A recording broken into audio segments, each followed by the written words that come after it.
On va parler un peu plus de vous, on va remonter un peu plus loin. Déjà, la thématique de Crash ton venin, vous la connaissez ? Un peu. Alors, un petit peu. Ben, on dit tout ce que l'on a envie de dire et voilà. tout ce qui veut sortir. On dit tout haut, ce que tout le monde pense, tout va. Alors, je m'intéresse un peu à toi. Ton parcours, tu viens d'où? De quelle origine tu es? Alors, moi, mon parcours, je viens d'une famille bourgeoise. D'accord. Aisée, on va dire même très aisée, mais qui était curieuse. Puisqu'en fait, si tu veux, quand je suis née, oui. En fait, mes parents, enfin ma mère surtout, ne voulait pas de moi. Donc c'était clair, je suis mal née en fait. Et, elle ne voulait pas d'enfant. Alors c'est pas qu'elle en voulait pas, mais c'est qu'elle aurait d'abord préféré avoir un garçon. Et zut, je suis une fille, donc ça tombe mal. Et c'était trop tôt. Parce que mes parents sortaient de la guerre. D'accord. C'est une génération d'après-guerre. C'était déjà compliqué. C'était compliqué. Ma mère avait été immobilisée pendant 9 mois dans un plâtre à la suite d'une chute dans le métro, alors qu'elle était totalement décalcifiée. Donc c'était compliqué. Et voilà que moi j'arrive à un mauvais moment. Mais c'était pas prévu. C'était pas prévu. Donc une grossesse non désirée. Non désirée. Non désirée. Et elle n'avait pas envie. Voilà, on ne peut pas forcer quelqu'un qui n'a pas envie. Donc, comme moi, j'avais des grands-parents paternels qui, eux, auraient voulu avoir 2 enfants. Mon père est fils unique. Voilà, un fils unique. Oui. Voilà, ils auraient tellement aimé avoir une fille, qu'en fait, ça s'est fait tout simplement. À 3 mois, eh bien, mes grands-parents ont dit banco, on la prend. Et donc, moi, j'ai connu 9 ans. Vous avez été élevée par vos grands-parents? Oui, pendant 9 ans. Pendant 9 ans. Mais 9 ans de bonheur, mais absolu. Décris-moi ce bonheur.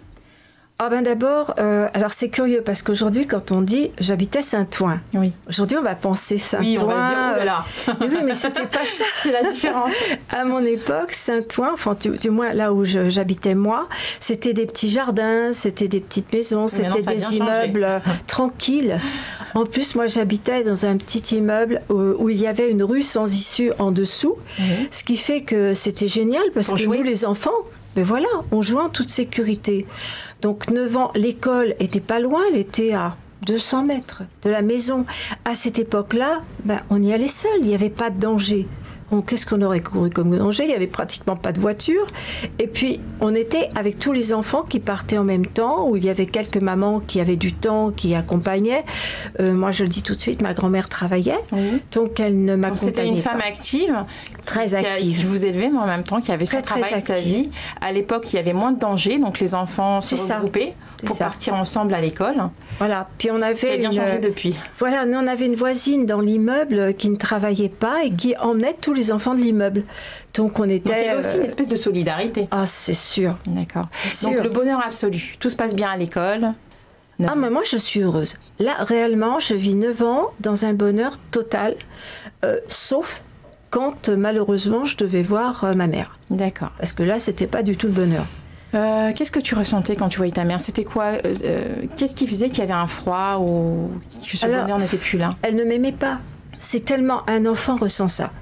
Il sent si on l'aime ou si on l'aime pas. Donc il y avait un espèce de mal-être, un malaise. Oui. Ma mère, elle le sentait pas pourtant. Elle a eu tort. Elle a eu tort. Pardon.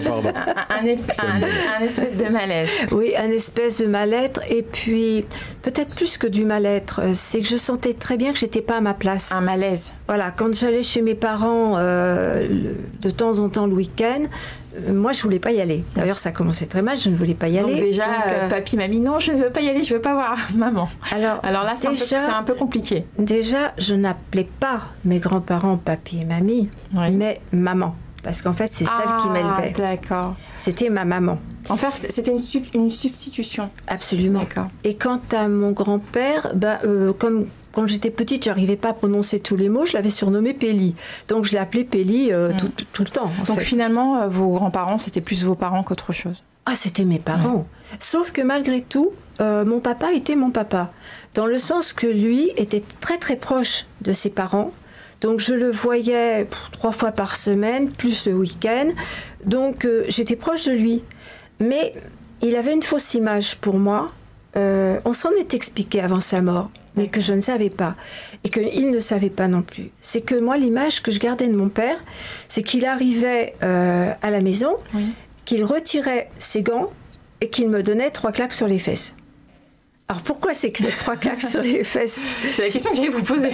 Écoute, on se tutoie, non? Oui. Ah, bon.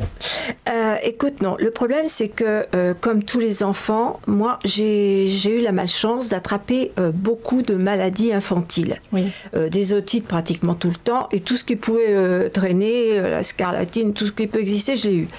Donc j'étais une enfant fragile de santé. Et quand on est fragile, ce qui se passe à l'école, c'est que lorsqu'on couvre quelque chose, les résultats baissent. Oui. Donc, s'ils baissent, qu'est-ce qui se passe? Eh bien, évidemment, papa n'est pas content. C'est la fessée. Voilà. Donc, vous avez connu, tu as connu la fessée. C'est ça. Mais tu vois, au lieu de dire « j'ai connu la fessée tout le temps », en fait, c'est faux. C'est une image qui m'est restée dans ma petite tête d'enfant. Ouais.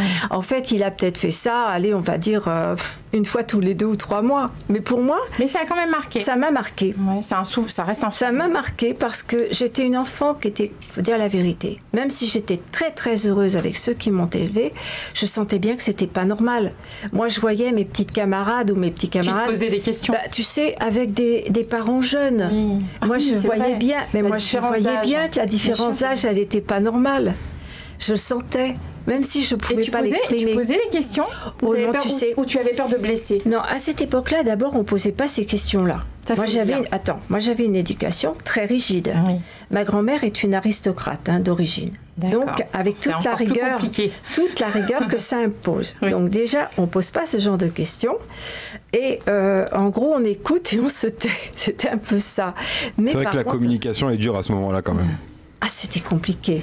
Tu n'as jamais eu de réponse à tes questions, en fait? Si, beaucoup plus tard, mais pas enfant. Jusqu'à 9 ans, non. Et puis, je vais te dire, franchement, j'étais tellement heureuse que je ne m'interrogeais pas beaucoup. Tu ne te posais pas plus de questions que ça? Non, moi j'étais bien.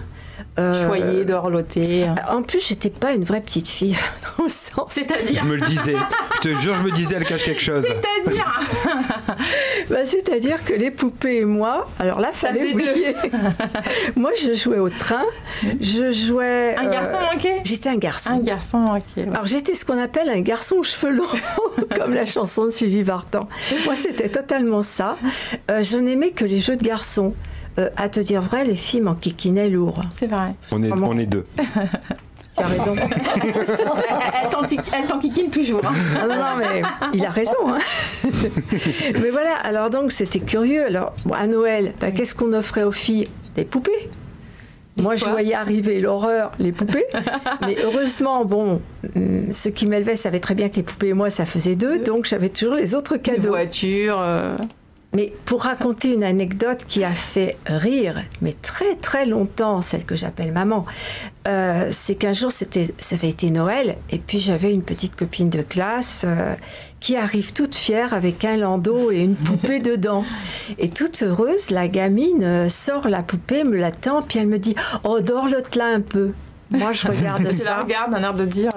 Oui, et bien, je me suis dit, elle va être dorlotée avec moi. Et j'ai reprise par une patte, parce que c'est comme ça que ma maman me l'a toujours raconté. J'ai pris la poupée par une patte et j'ai reflanqué dans le landau. Finalement, réticente un peu comme ta mère. Est-ce que c'est parce que ta mère t'a renvoyé finalement que tu as renvoyé, par exemple, dans le contexte de la poupée, si on prend le contexte de la poupée? Écoute, je vais être franche avec toi, c'est bien crache son venin. Oui, crache. Alors, je vais cracher. J'aime toujours pas les bébés. C'est là où nous sommes en désaccord. Ah, il y a un désaccord. Là, nous sommes en désaccord. Désaccord, non, mais disons des préférences et des attirances. Oui, c'est normal. C'est normal. J'aime les grands, elle aime les petits. Moi, j'aime les petits et les grands. Les miennes sont grandes. Vous êtes complémentaires. Oh non, les tiens ne sont pas grands. Moi, j'appelle grands les adolescents. Non, mais moi, tu parles de mes petits-enfants, là. Non, mais j'aime bien quand un enfant ou... T'as un certain âge. Voilà, où la communication se fait, tu vois. À 6 ans, 7 ans, ils sont curieux. C'est encore petit, ça. C'est encore petit? Pour moi, oui. Alors, 8, 9 ans, 10 ans préadolescence, alors. Voilà, c'est ça. C'est ça. Une vingtaine d'années. Ouais, non, mais bon. Quand tu parles de la maison. Non, là, t'exagères. Elle est méchante, là. Non. Ou réaliste. Je crache. Elle te connaît peut-être bien, elle te connaît peut-être très bien. Elle me connaît très bien. Alors moi, je voudrais savoir qu'est-ce qui fait que tu quittes ton papa et ta maman, enfin tes grands-parents, tes parents de substitution. Malheureusement, c'est pas moi qui les quitte. Alors, ce qui se passe, c'est que donc Péli attrape le pauvre, a un cancer des poumons. Oui. qui à cette époque-là, il n'y a pas de médicaments. Hein. Pour voir les choses en face, se développe à une vitesse record. Ce qu'il faut quand même savoir, c'est que mon grand-père, donc mon Béli, a fait 2 guerres. Il a fait 14-18 dans les tranchées et il a fait après 39-40. Donc déjà, il a subi. Il a subi. Et il a été gazé.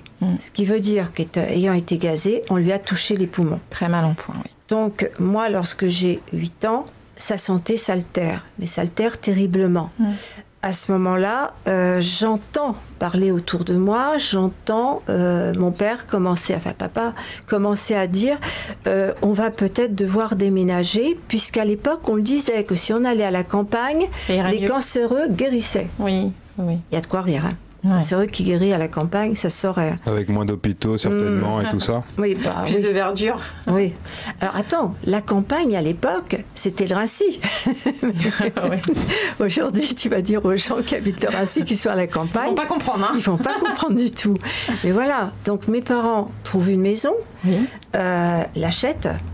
Et puis, ils ont la merveilleuse idée de regrouper la famille dans cette fameuse maison.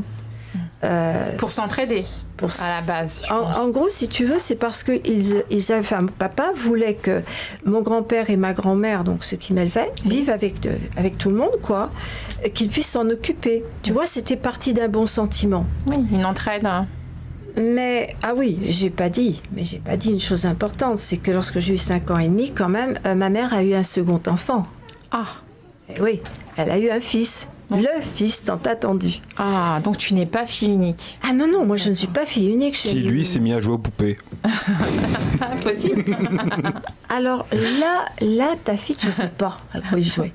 Parce qu'en fait, jusqu'à 3 ans, il a eu 3 ans et demi, oui, quand on a commencé à habiter ensemble, je ne connaissais pas ce garçon. Tu ne le connaissais pas? Ah non, je le voyais 1 heure comme ça. Alors attends, quand ta mère venait te voir, elle ramenait pas ton frère? Mais ma mère ne venait pas me voir. Non, mais quand à un moment donné, tu disais que tu la voyais le week-end, mais chez eux, là où habitaient mes parents. Tu voyais pas l'enfant? En fait, si tu veux, j'allais chez mes parents avant la naissance de mon frère. D'accord. Mais lorsque mon frère est né, arrivé, comme il était malade, il avait une petite consistance, etc. Enfin, tu vois, j'en ai entendu parler toute ma vie des maladies de mon frère. Bien sûr. Donc moi, on me voyait plus. Donc en fait, je ne voyais que papa qui venait. Encore été mis à l'écart. Voilà. Une seconde fois. Pour mon grand bonheur. Hein. Oui, mais c'est une seconde fois. Mais là, honnêtement, tu vois, j'aurais préféré rester toute ma vie à l'écart de ce garçon, moi, oui. On va comprendre après. Oui, parce que là, ça n'a pas été ma joie, ça. C'est peut-être aussi pour ça que j'aime pas les petits, va-t-on savoir. Exactement. Hein. Quand tout à l'heure, je te parlais des poupons. Le poupon, il y a un espèce de rejet, c'est un bébé, en fait, c'est un bébé. Oui, et en fait, ça t'a pris depuis l'enfance. C'est non, je veux pas si te tu veux, imagine une gamine qui n'a jamais été en contact avec un bébé. Un jour, ma mère me le colle entre les bras. Une des rares fois où j'étais chez eux. Et elle me donne un biberon brûlant dans la main. D'accord. Tu vois, moi j'ai un problème, c'est que je ne supporte pas la chaleur. Donc je le lâche. Oui. Ah ben évidemment, c'était de ma faute. C'est parce que j'aimais pas mon frère, je voulais pas lui donner à manger, etc., etc. Sincèrement, c'est totalement ridicule. Elle a été maladroite dans l'approche. Il n'y a même pas eu d'approche, à te dire vrai. Hein. Quand elle nous a annoncé qu'elle était enceinte, j'étais donc chez mes grands-parents, moi je vivais tranquillement. Elle était heureuse, elle rayonnait. Je me disais, oh mon Dieu, qu'est-ce qui nous attend? Parce que chaque fois qu'elle était heureuse, il y avait une fuite quelque part. Donc je me dis, ça va pas aller. Le fait est que ça n'a pas été, parce qu'elle m'a carrément regardée dans les yeux. Elle me dit, enfin, j'attends un enfant. Ah oui, c'est dur. Hein. C'est dur à entendre. C'est dur à entendre. Et tu te dis, ah bon, parce que moi, je suis quoi? Je suis pas un enfant? Ben non, je suis pas un enfant, hein, puisque de toute façon, j'avais... Tu as toujours été mis en second plan? Par ma mère, oui. Pas par papa. Hein. Non, tu nous l'as précisé tout à l'heure. Mais par ma mère, tu le voyais déjà plus souvent. Oui. Mais là, ça a été immédiat, quoi. C'était un rejet total. Moi, on se demandait bien pourquoi j'existais. Puis un jour, alors, elle a craché son venin. Oui. Un jour, elle nous a lancé, de toute façon, ta grand-mère, donc celle qui m'a élevée, avait toujours dit qu'elle me prendrait mon enfant. Eh bien, c'est chose faite. Ah, d'accord. Alors, c'est pas faux, quelque part. Parce que tu nous l'as dit au début. Voilà, il y a un enfant, oui. Ah oui, puis... Tu sais faire la part des choses. Oui, totalement. Et moi, je sais qui m'aimait, qui ne m'aimait pas. Tu vois, ça se ressent.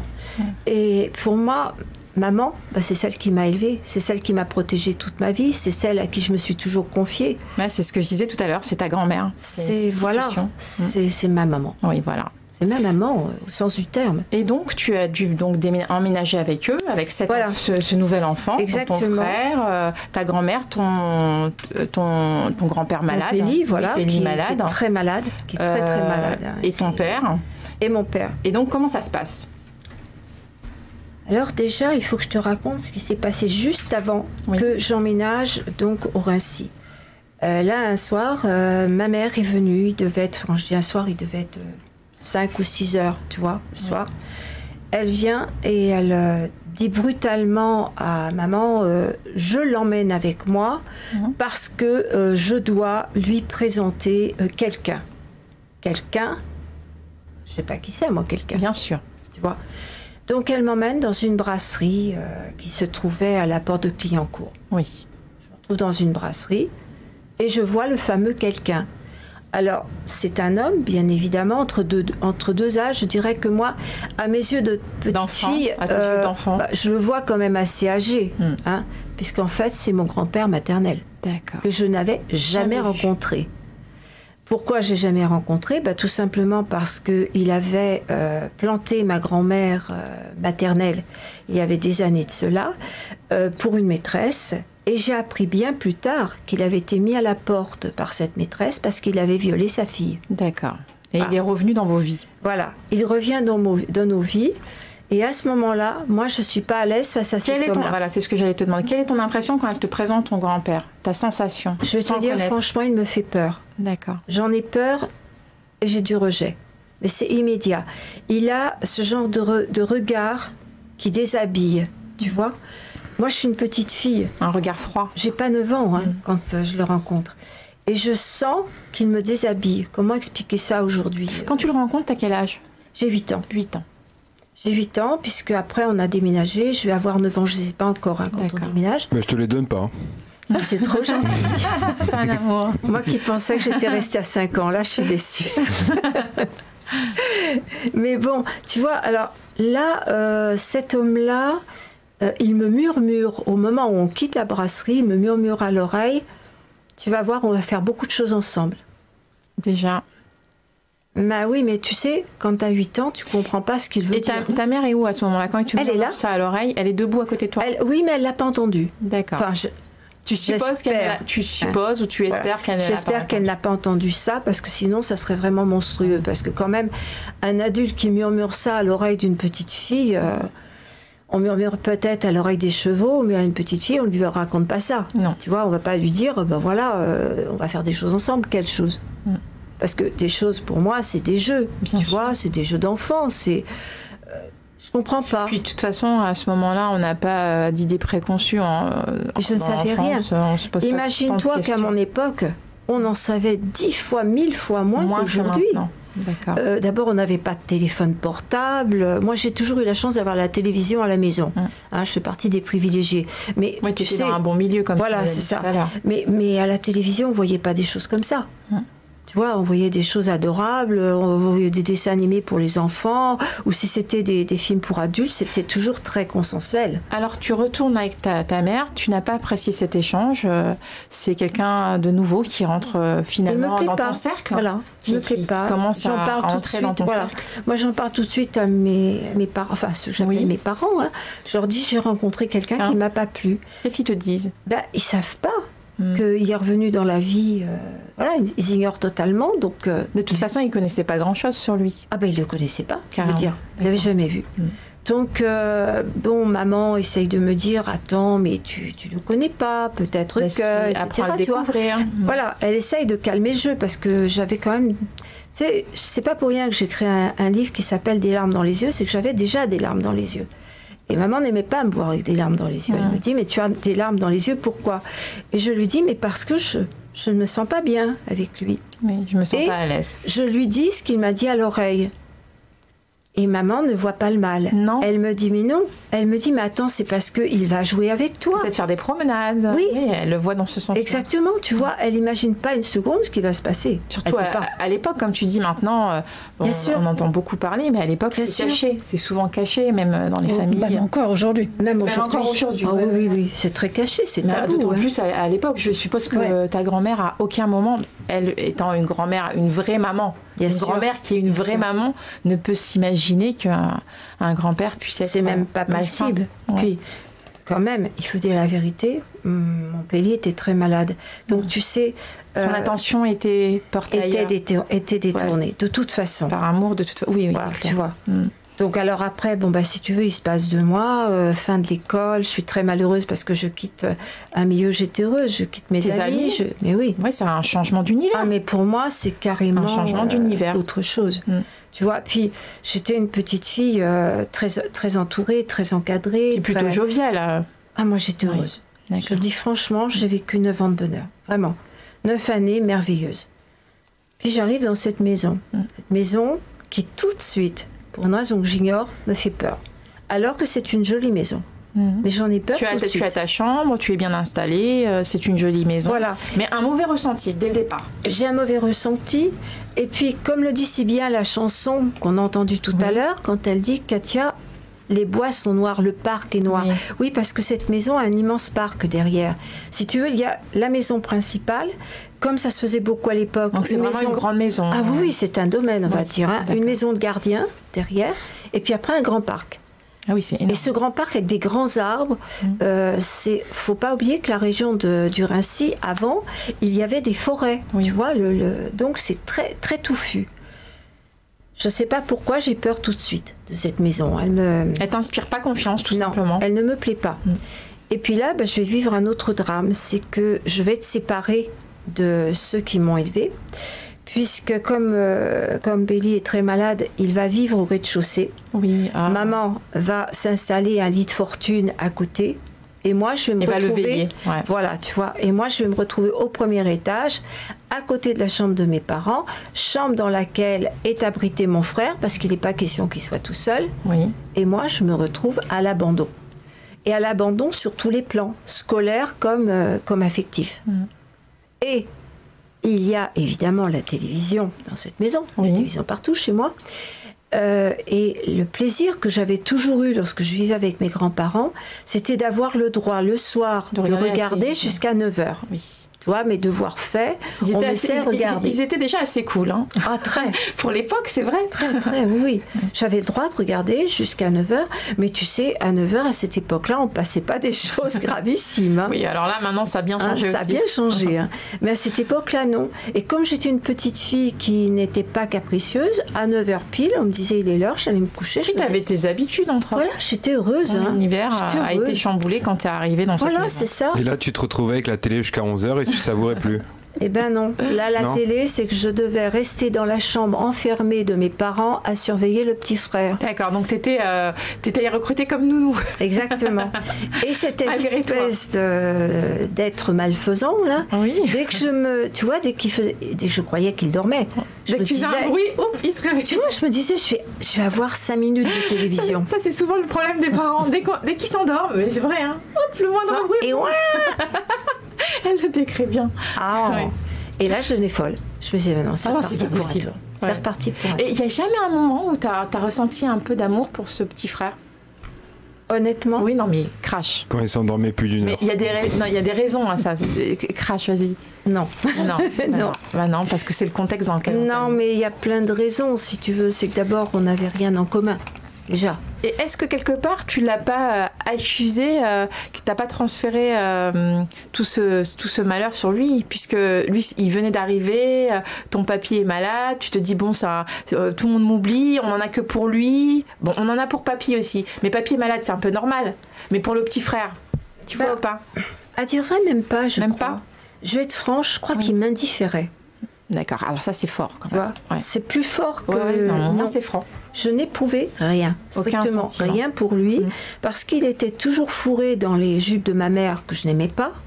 Donc si tu veux, l'association, elle était facile à faire. Tu le jalousais même pas, puisque tu n'appréciais pas plus que ça ta mère. Il n'allait pas vers ta grand-mère que toi tu considérais comme ta mère. Plus, non. Il était plus sur ta mère. C'était exclusivement, tu vois. Même pas vraiment vers mon papa. Hein. Non, il n'y allait pas. Il était toujours sur ma mère. Donc, moi, j'en ai fait une exclusion, quelque part. Oui, il t'indifférait. Puisque tu éprouvais même pas de la jalousie. C'est vrai, c'est carrément. J'ai toujours dit, je ne lui aurais jamais fait de mal, mais lui faire du bien, Non, non plus. Il n'existait pas, quoi. Pour moi, il n'existait pas. D'accord. Alors, développe-nous, qu'est-ce qui se passe après? Comment arrivent tes premiers gros chagrins? Alors, c'est plus que des chagrins. Ouais. Parce que là, on arrive dans l'horreur. Oui, l'horreur. Bon, mon Péli va de la maison à l'hôpital en permanence. Oui. Parce qu'évidemment, il est en fin de vie. Donc, lorsque la souffrance est trop horrible, on l'emmène à l'hôpital de Montfermeil. Et là, il devient un cobaye. Bah oui, parce qu'à l'époque, les traitements pour le cancer, il n'y en avait pas. Oui. Donc, quand il revient, on l'a piqué, tu sais, il a des piqûres de radium un peu partout. Enfin, c'est vraiment atroce. Et moi, je vis dans une vie qui n'est plus la vie d'une enfant. Oui. Je vis dans une vie de peur. J'ai peur qu'il meure. Je le ressens, je sens la mort. Tu te sens en insécurité totale? Totalement. En plus de ça, j'ai peur de ma mère parce qu'elle est toujours très dure avec moi. J'ai peur de cette maison, j'ai peur du parc, j'ai peur de l'école où je vais devoir aller parce qu'elle est très loin. D'accord, c'est pas comme l'école qui était à côté où tu es allé avec tes camarades. Il n'y a pas d'enfants, tu vois, qui vont... Qui t'accompagne à l'école? Il n'y a pas d'enfants? Personne. Personne? Tu vas seule? J'y vais seule. D'accord.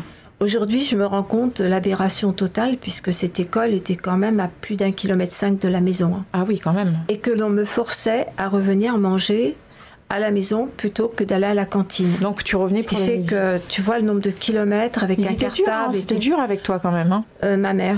Tout ça, c'est encore ma mère. Il n'y avait pas de chauffeur? Il n'y avait pas personne pour t'emmener à cette époque, non? Non. Mon père partait très tôt. Tu sais, il avait une grosse entreprise déjà et lui, il partait, il quittait la maison à 7h du matin. Puis c'est vrai que si vous parlez d'une grande entreprise, c'est dommage qu'ils ne vous payiez pas à la cantine le midi. Ah mais il ne voulait pas. Non mais c'est vrai que ça veut dire beaucoup quoi. Il était radin. Non mais... Eh ben, tu vois ta fille, j'aurais préféré pouvoir te dire que c'était de la radinerie, mais ça n'en était pas. C'était une punition. C'était pour que je n'ai pas d'amis. Pourquoi? En fait. Ah mais ça c'était encore une idée à ma mère.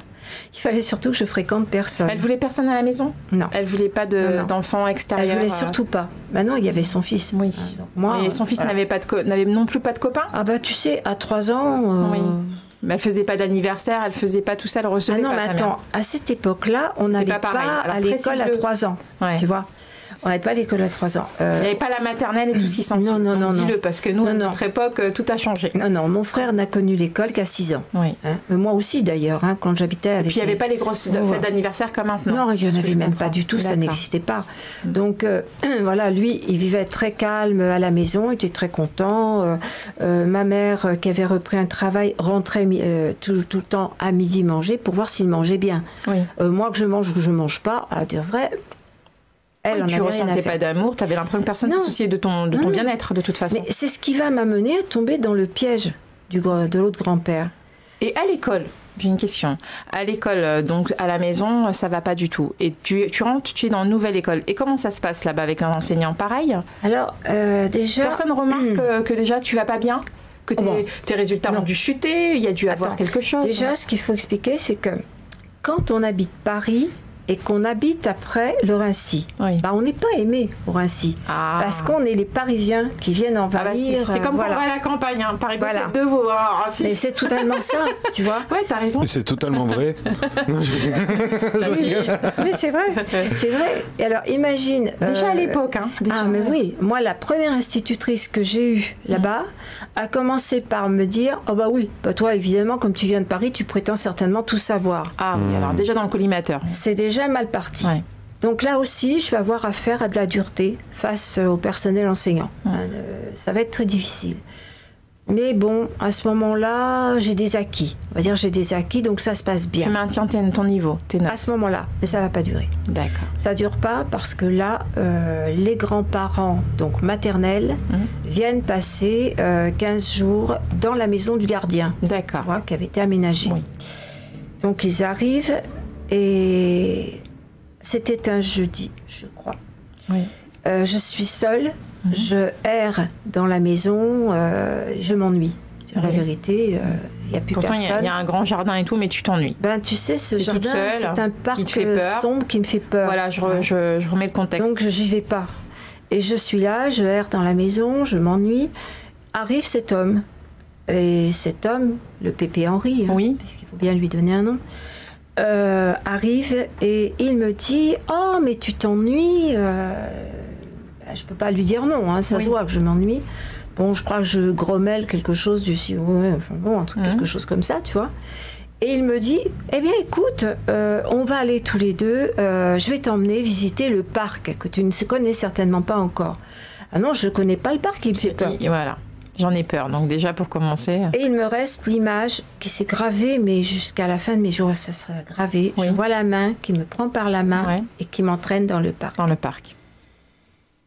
Ce jour-là, je porte une robe compliquée. Parce que les robes de l'époque, qui se refont maintenant pour les petites filles. Jupe écossaise, non? Tu sais, non, c'était les robes très très boutonnées, avec des tout petits boutons, tu sais, qui sont durs à défaire. C'est des robes bleu marine, petits boutons. Elle était bleu clair, mais tu vois, avec des tout petits boutons, voilà. Donc pour la retirer, déjà c'est pas moi qui risquais de la retirer. Pourquoi dans cette forêt, enfin dans ce parc, il te demande de retirer ta robe? Oui. Et je n'y arrive pas. Et je ne comprends pas pourquoi. Il me dit il fait chaud. Je ne comprends pas pourquoi. Chaud. Bah écoute, dans mon souvenir, j'ai pas l'impression plus que ça, mais peut-être que je me trompe. Hein. Oui. Mais comme je n'arrive pas à la retirer, il me dit mais moi je vais la retirer. D'accord. Et là je comprends pas. Je comprends pas pourquoi il me retire ma robe. Et tu lui dis pas j'ai pas envie de retirer ma robe. Tu sais, t'as aucun mot qui sort de ta bouche. Je comprends pas. T'as pas l'habitude de dialoguer aussi avec les adultes. Je n'ai même pas encore 9 ans, hein, puisque je les aurais que... Et à l'époque, non, parce que les enfants d'aujourd'hui de 9 ans sont très bavards. Ah oui, mais moi, pour la plupart. Donc, à l'époque, c'est pour ça que je remets le contexte. À l'époque, on parle pas trop avec les adultes, on accepte plus ou moins les choses. Donc, j'étais avec un inconnu. Généralement, on le reprend pas, on réplique pas. C'est un peu ça. Mais c'est un inconnu. Oui, c'était encore un inconnu. Ça, c'est toujours le cas aujourd'hui. Les enfants ne racontent pas ce genre de choses parce qu'ils se sentent coupables, en fait. C'est vrai. Oui, mais ça, c'est avant. Quand je dis un enfant, ça parle beaucoup.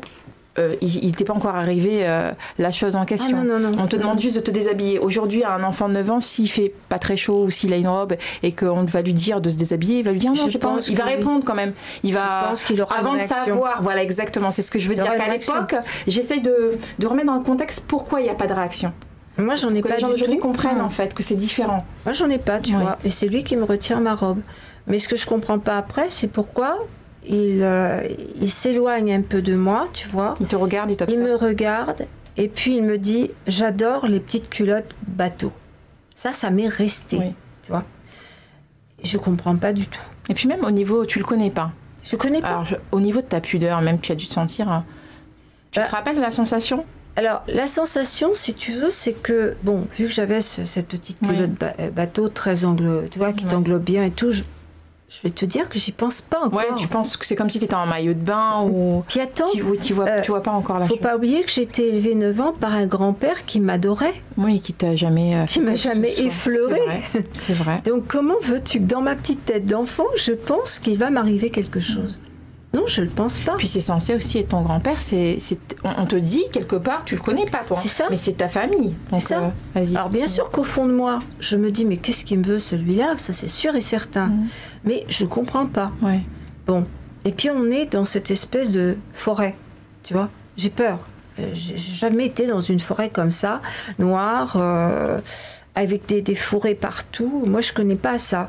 Moi tu vois les bois que je connaissais c'était le bois de Boulogne. C'est pas tout à fait Moi, je pareil. connais bien aussi.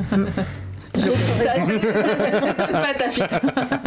Donc, tu vois, entre le bois de Boulogne et puis, bon, tu me diras, oui, j'aurais ma place peut-être au bois de Boulogne. Attends, ça, c'est vrai. Arrête. Non, je suis trop vieille, tu as raison. Mais, bon, Arrête. Voilà. 9 ans, c'est pas beaucoup. T'as raison. Et du coup... Voilà, donc si tu veux, là, bah, évidemment, il va me retirer ma culotte, hein, et puis le reste, bon, bah, c'est... Donc il te regarde d'abord, il prend le temps. Non, parce que je démontre aussi la personnalité de l'individu. Il te regarde, il t'observe. Quelque part, c'est un peu une jubilation. Oui, d'accord. Surtout que là, il va prononcer des mots qui pour moi n'ont pas de sens. Il me dit, tu vas devenir ma petite femme, ma petite maîtresse. D'accord, et aucun sens pour toi, ça c'est sûr. Ça veut rien dire. Oui, non. Ouais. Ma petite femme. Alors déjà, le mot femme, pour moi, il y a 2 sens sur le mot femme, tu vois, c'est l'épouse ou alors le genre. Exactement. Donc, qu'est-ce que ça veut dire ? Tu n'as pas compris. Moi, je suis une petite fille. Et après, il se passe ce qui se passe. Puis le mot maîtresse, Tu sais ce que ça évoquait pour moi, le mot maîtresse? À l'école. Oui, l'école. L'école. Mais rien d'autre. Bah oui. Je ne sais pas ce que c'est Comme qu'une un maîtresse. enfant de 8 ans, À l'époque, maîtresse. oh, crois-moi, aujourd'hui, les enfants de 9 ans savent ce que c'est qu'une maîtresse. Mais pas à mon époque. non. Ouais. À mon époque. Donc, je comprends strictement rien à ce qu'il me raconte. Une fois qu'il te déshabille, qu'il t'enlève ta petite culotte, est-ce que tu as un souvenir ou est-ce que tu as fait un Je blocage? me souviens de tout, moi. Tu te souviens de tout? Alors, beaucoup de personnes qui ont Parce qu'il y a des subissent les mêmes traumas, choses que moi font des amnésies traumatiques. Exactement. Post-traumatiques. Qui peuvent se réveiller même à l'âge de 40 ans. Voilà. Tu peux avoir Même vécu plus, hein. quelque Même chose plus. à l'âge de 3 ans Absolument. et l'apprendre Absolument. à 40 ans. Nous vivons ça tous les jours dans le cadre de notre association. Ouais. Ça, c'est... Voilà. Mais moi, je n'ai pas... Alors, il y a des gens qui seraient choqués par ce que je vais te dire. Mais moi, je n'ai pas la chance d'occulter. Donc, je peux te décrire Non, et tu as raison. image par Et image. tu craches, tu as raison de le dire comme ça, parce que tu n'as pas la chance d'occulter. Non. Tu n'as pas eu cette chance. Je n'ai C'est pas eu resté cette chance. ancré. C'est ancré. Voilà. Je le vis détail par détail. Tu vois? Oui. Et quand il commence à me toucher, mais je prends peur. Bien sûr. Je prends peur. Et à ce moment-là, je sais, parce que je me rappelle, alors je ne peux pas te dire Comment combien de temps après, au début, bon, mais je sais que je souhaite mourir. Oui. Je ne souhaite pas vivre, hein, je souhaite mourir à ce moment-là. Et il est très malin, c'est un rusé. Hein. Il me regarde et il me dit, tu penses quoi? Tu penses que tu vas mourir? Et je lui réponds oui. Et il me dit, ben non, c'est pas ça qui va se passer. Si tu ne te comportes pas comme je le veux, c'est pas toi qui vas mourir. C'est tes proches. C'est ceux que La tu aimes. peur. Je tuerai ton grand-père et ta grand-mère. Oui, Et ben à partir de ce moment-là, je ne suis plus qu'une marionnette. bien sûr. Pour protéger ceux que tu aimes. tout Moi, me simplement. tuer, mais tout de suite. Ouais. Mais qu'on De touche. toute façon, le désir, toi-même, tu éprouves en tant qu'enfant, tu ne sais pas pourquoi, mais tu as le désir de mourir. J'éprouve l'horreur déjà. Tout à fait, tout à fait. L'horreur. Tout à fait. Tu imagines, j'ai pas 9 ans. Et tu le décris bien parce que tu dis, je ne sais pas pourquoi, je ne saurais pas comment te le décrire, mais c'est la sensation C'est la sensation. que j'ai qui est C'est ça. on ne peut pas décrire. C'est- Mais c'est un fait. C'est indescriptible. Mm. C'est indescriptible parce que bien entendu, il va me faire mal, il va faire tout ce qui est pas possible, Mm. il va me violer, il va tout faire. Donc il t'a fait mal. Il t'a il fait mal. Hein. Oui. Et quand je ne veux pas ou que je me débat un peu, il me bat. Oui. Donc si tu veux, j'ai le corps couvert d'échymoses, etc. Et même pour la première fois, il n'a pas été doux. Ah non, Non. jamais. Il a été violent direct. Jamais. Il exigeait sa proie. Tu vois? Ça a été tout de suite en fait. C'était sa pulsion, son désir, C'est ça. c'était son plaisir à lui. Et d'ailleurs, moi j'ai un plaisir, c'est de donner l'heure, et il est 11h46. Vous êtes sur Crash ton venin, IRM pour radio. Alors tu as craché à un moment de désarroi total, la fin du monde pour toi, l'envie de mourir, l'envie de protéger tes proches. Oui. Quelque part, il y a une influence parce qu'il te dit si tu fais pas ça comme ça ou si tu ne m'obéis pas à partir d'aujourd'hui, les gens que t'aimes C'est ça. vont perdre la vie et toi, comme tu l'as dit, C'est ça. tu l'as si bien dit, tu deviens sa marionnette. Ah moi je suis une marionnette. Alors tu oui. rentres à la maison et ça se reproduit. Ah bah oui, ça va se reproduire régulièrement, Tu, très régulièrement. hein, tu pourrais jusqu'à- dire presque tous les jours. Ah oui, oui, Ouais. oui, tous les jours, sans aucun problème, sauf que lorsque par bonheur il pleut. Mm. Tu vois, Pourquoi puisqu'on alors va dans le s'il pleut parc. Ah oui. Donc le parc, on Donc peut pas ça, y aller. ça quand s'est il- jamais fait à la maison en fait. Dans la maison même, jamais.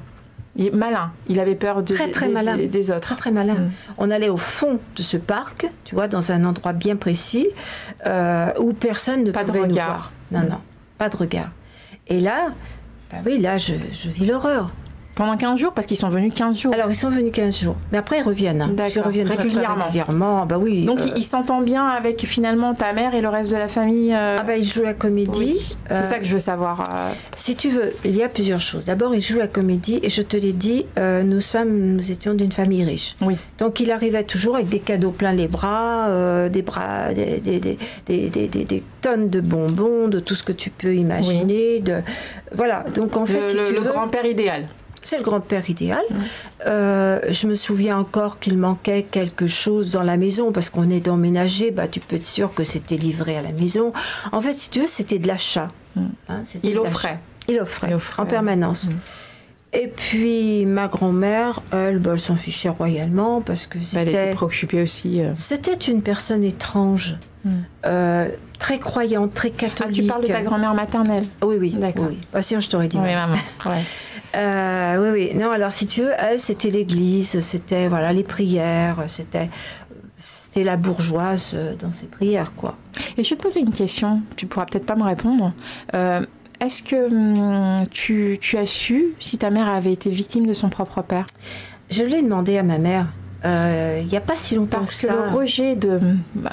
j'ai connu une personne qui a eu une fille à la naissance et qui a fait ce rejet-là aussi. C'était une personne qui avait été victime elle-même et que quand elle a vu que... Parce qu'elle n'avait pas demandé le sexe à l'échographie, je parle de nos jours. Quand elle a vu que c'était une fille, elle s'est mise à pleurer et elle a rejeté son enfant.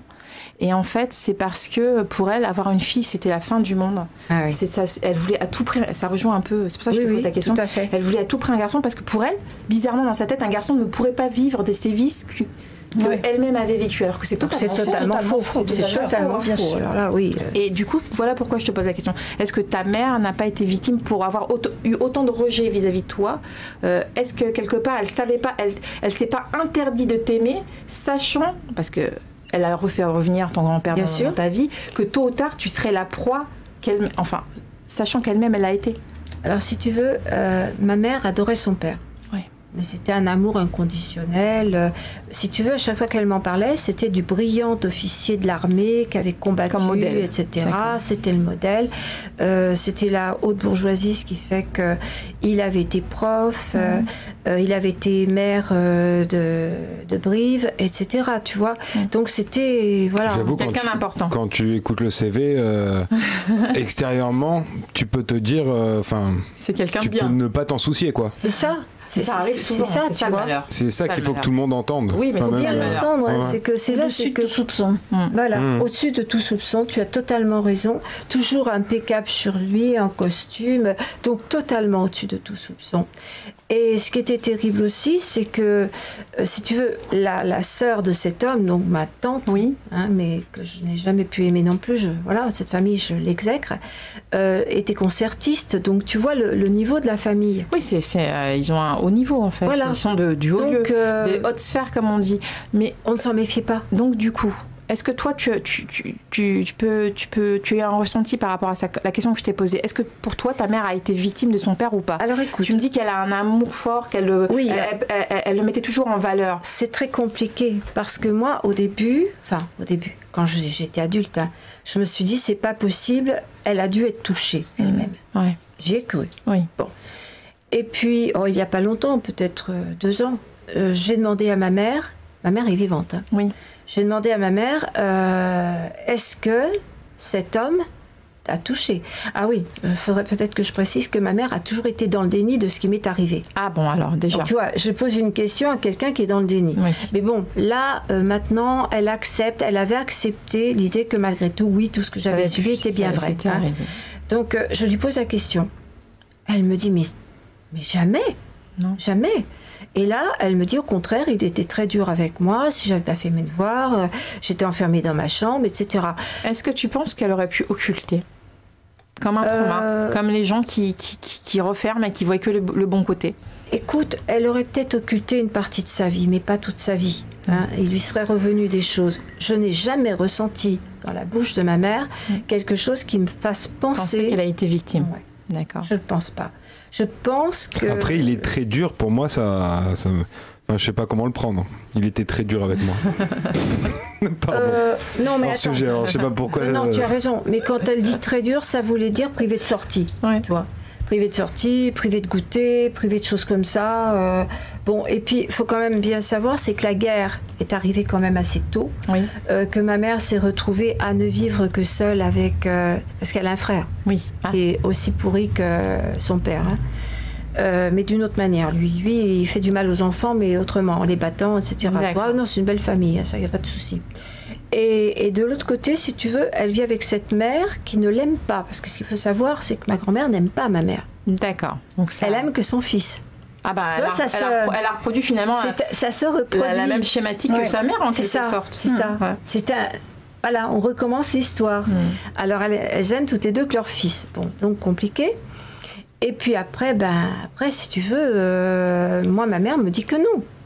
Tu vois, même encore aujourd'hui, elle me dit que non. Donc, elle dit que non. Bon, elle persiste, c'est-à-dire que ça se trouve, elle a reproduit juste la schématique de sa mère, tout simplement. C'est voilà, possible. moi j'ai plus l'impression que ma mère, si tu veux, n'était pas l'idéal de ce fameux grand-père. Parce que ma mère, style. Non, parce que ma mère jouait à la poupée. C'était vraiment la petite fille. Que moi, avec mes allures de petit garçon manqué, je devais paraître plus mature. Enfin, c'est mon explication. Ou un petit peu plus rebelle, parce que à l'époque, les filles avec les voitures, c'était un petit peu plus le côté rebelle, peut-être. Moi, j'aimais que les petits trains, j'aimais que les choses comme ça. Hein, donc, aujourd'hui, les filles avec des lunettes à damier, c'est un peu rebelle, hein, je l'avoue. Absolument. et donc, ils partent, ils reviennent souvent, et ça s'amplifie. Alors, ça s'amplifie d'abord parce qu'il va se passer autre chose. Je pense bien que ça s'en est pas arrêté là. Oui. Un jour, mon fichu Pépé Henri là, dit à mes parents, au cinéma passe Peter Pan. Est-ce que vous êtes d'accord pour que j'emmène la petite voir ce film? Tu parles à l'école, on ne parlait que de Peter Pan. Que de ça. Parce qu'il faut bien voir qu'on était des enfants et qu'on n'avait pas compris que Peter Pan avait un deuxième sens. Oui. Hein, on le voyait au premier degré. Donc, moi, je suis contente, je vais voir Peter Pan. Ah, imagine-toi, dans la voiture, je suis là, je me frotte les mains, je vais voir Peter Pan. C'est pas Peter Pan que j'ai vu, mais un hôtel louche. D'accord. Où là, j'ai retrouvé les bons amis du Pépé Henri. Donc, c'est ta première fois que tu te prostitues. Tu arrives tu penses aller au cinéma dans ta tête d'enfant. Et j'arrive dans un hôtel. Et quand tu arrives devant l'hôtel, tu sais déjà? Alors, non. Parce que je comprends déjà pas ce que je viens faire dans un hôtel. En plus de ça, si tu veux, moi je suis déjà allée dans des hôtels, mais des hôtels de très bon niveau. Oui, classe. Voilà. Là, je comprends déjà pas ce que c'est que cet hôtel. C'est un boui-boui? Ah oui, carrément. Où à la réception, tu vois, il y a un type louche qui, contre de l'argent, tu vois, dans une enveloppe, donne des serviettes. Moi, les serviettes, dans les hôtels où je vais, elles sont dans les chambres. Bien sûr, elles sont posées. Elles sont pas à la réception. Ouais, enfin, quand j'appelle ça réception, tu imagines. Non, j'ai bien compris. Bon. Donc, on me fait monter, et je me rappelle toujours cette chambre. Je pourrais te la décrire détail par détail. Je pourrais te décrire le grand lit. Elle est marquée dans. Elle est marquée à vif parce que qu'est-ce que je vois dans cette chambre? Qu'est-ce qui me frappe lorsque j'y rentre? C'est qu'il y a une douche. D'accord. Pourquoi c'est resté comme ça en moi, mais dans ma tête, je vois cette chambre qui est pas ni grande ni petite, tu vois, mais je vois la douche et je vois un lit, un grand lit. Puis c'est tout. Le reste, je peux pas te le décrire, je ne sais pas. Arrivent les bons amis du Pépé Henri. Combien de personnes arrivent? Écoute, je ne saurais pas te dire ce jour-là s'il y en avait 3, 4, 5, je ne sais pas. Il y avait plusieurs personnes en tout cas. Je ne sais pas. C'est horrible. Franchement, c'est horrible. Oui, tu sais, quand je raconte ça, j'ai l'impression de raconter l'histoire de quelqu'un d'autre. Oui, mais c'est la tienne. Ouais, depuis que je l'ai écrit, en fait, c'est l'histoire de quelqu'un d'autre parce que je l'ai livré, quoi. Elle n'est plus à moi. Plus à moi. Donc voilà, je comprends pas, puis je comprends. Tu as peur? Presque. Je sais pas. Tu saurais pas décrire ton ressenti? Non, parce que j'ai mal. Le seul ressenti que j'ai, c'est des douleurs horribles. Non, mais je te parle avant qu'il te touche, avant que là non, se mais passe. j'ai mal, même avant. Parce que comme lui, m'avait déjà violée plusieurs fois. T'as déjà mal. C'est comme si la douleur, elle irradiait comme en si permanence. Ça te titillait, comme si une espèce d'inflammation. Absolument. Pour décrire. Puis c'est souvent les victimes se mettent en une espèce d'état qu'on appelle sidération, c'est-à-dire que un ils sont glaçage. complètement Un glaçage et puis un espèce de titillement. Pour pouvoir supporter l'horreur de ce qui leur arrive. Un espèce de titillement comme si la douleur était encore est présente, comme si la zone était enflammée, même si ça fait un moment, c'est comme si psychiquement ça se réveillait. De toute façon, la douleur, elle est présente parce que tu sais, il l'avait fait peut-être la veille, donc de toute manière, j'ai mal. Donc j'ai mal. Donc après, ça dure combien de temps? Ça dure longtemps? Tu passes une après-midi? Je suis incapable. Tu sais plus dire. Je ne sais pas. C'est lui qui te rhabille. Comment ça se passe? Je vais te répondre d'une manière qui pourrait presque faire rire. Le temps d'un film, puisqu'on est allé voir Peter Pan. Mais tu t'évanouis? Non. Je subis. T'es là sans être là? Comme tu as dit très justement, Elisabeth, je suis la sidération. Chez les adultes, c'est pareil, les femmes violées. Alors, est-ce que tu quittes ton corps ou pas? Parce qu'il y a plusieurs façons de le vivre? Je pense que oui, quelque part. Ton corps. Je pense que je ne suis pas là. Tu es là sans être là. Voilà. Okay. Ton corps reste ton corps et toi tu es ailleurs. Mais tout en voyant. C'est ça qui est très étrange. C'est que je vois tout. Je vois les hommes, je serais capable de te les décrire. Je vois l'argent qui est passé. Je suis encore capable de te dire, je sais qu'il y avait un notaire, je sais qu'il y avait un procureur, je sais qu'il y avait des avocats, voilà. Parce qu'il y a pas mal de gens qui disent, moi je l'ai entendu, c'est pour ça que ça va être dur, mais c'est pour la plupart des gens qui sont dans le déni, disent que non mais c'est pas possible, une enfant de, par exemple je vais donner plus jeune, de 4 ans qui se ferait violer comme ça par plusieurs personnes, en mourrait, ne pourrait pas rester en vie. Dans la conscience de ces gens-là, c'est-à-dire que le corps, c'est pour ça que j'en parle et que je tiens à ce que les gens entendent. Ah oui. Pour eux c'est tout simplement tout bonnement pas possible, le corps n'est pas en capacité pour un enfant de 3 ans, 4 ans à supporter 4, 5, 6 personnes et ce que l'on pense. Mais c'est faux. Crash, voilà. J'appuie vraiment dessus. C'est faux. Ouais. C'est faux, malheureusement. C'est que tu supportes. Me demande surtout pas comment, parce que j'en sais rien. Je sais que le corps qui s'adapte. J'ai des souvenirs de violences autres que sexuelles, puisque si je ne fais pas exactement ce qu'on me demande, je me fais gifler, je me fais battre. Bon, il faut savoir aussi que ces gens-là sont toujours très malins. Ils te frappent à un endroit où on voit pas. Où on ne le verra pas. Voilà, c'est ce que j'allais dire. Quand on me donne une claque, tu vois, elle n'est pas au point de me défigurer. Hein. Par contre, on va me frapper à des lieux bien choisis, bien. On me frappe à des endroits où ça ne va pas se voir. Quand je vais rentrer, on ne le verra pas. Tu vois, c'est ça aussi. Et ça, bah oui, alors oui, quand tu me demandes combien de temps, moi je te dirais le temps d'un film, puisqu'il faut quand même qu'on soit rentré, et censé être rentré. Les films à l'époque duraient plus longtemps, il y avait des entr'actes, il y avait des premières parties. Donc moi je dirais 3 heures. Devrait faire le temps comme ce qu'il avait dit d'aller au cinéma. Ah bah oui, parce que sinon il aurait eu des problèmes. Tu rentres avant de rentrer, c'est lui qui te rhabille, c'est toi qui te rhabille, comment ça se passe? Alors là, c'est le souvenir qui me hante encore. Hein. Ça peut encore me hanter même la nuit. C'est qu'en fait, qu'est-ce que je veux à ce moment-là quand ça s'arrête? Ben, je veux cette douche. Je veux cette douche. Sauf que on me l'interdit. Parce que leur plaisir, c'est que je rentre avec l'odeur sur moi, souillée.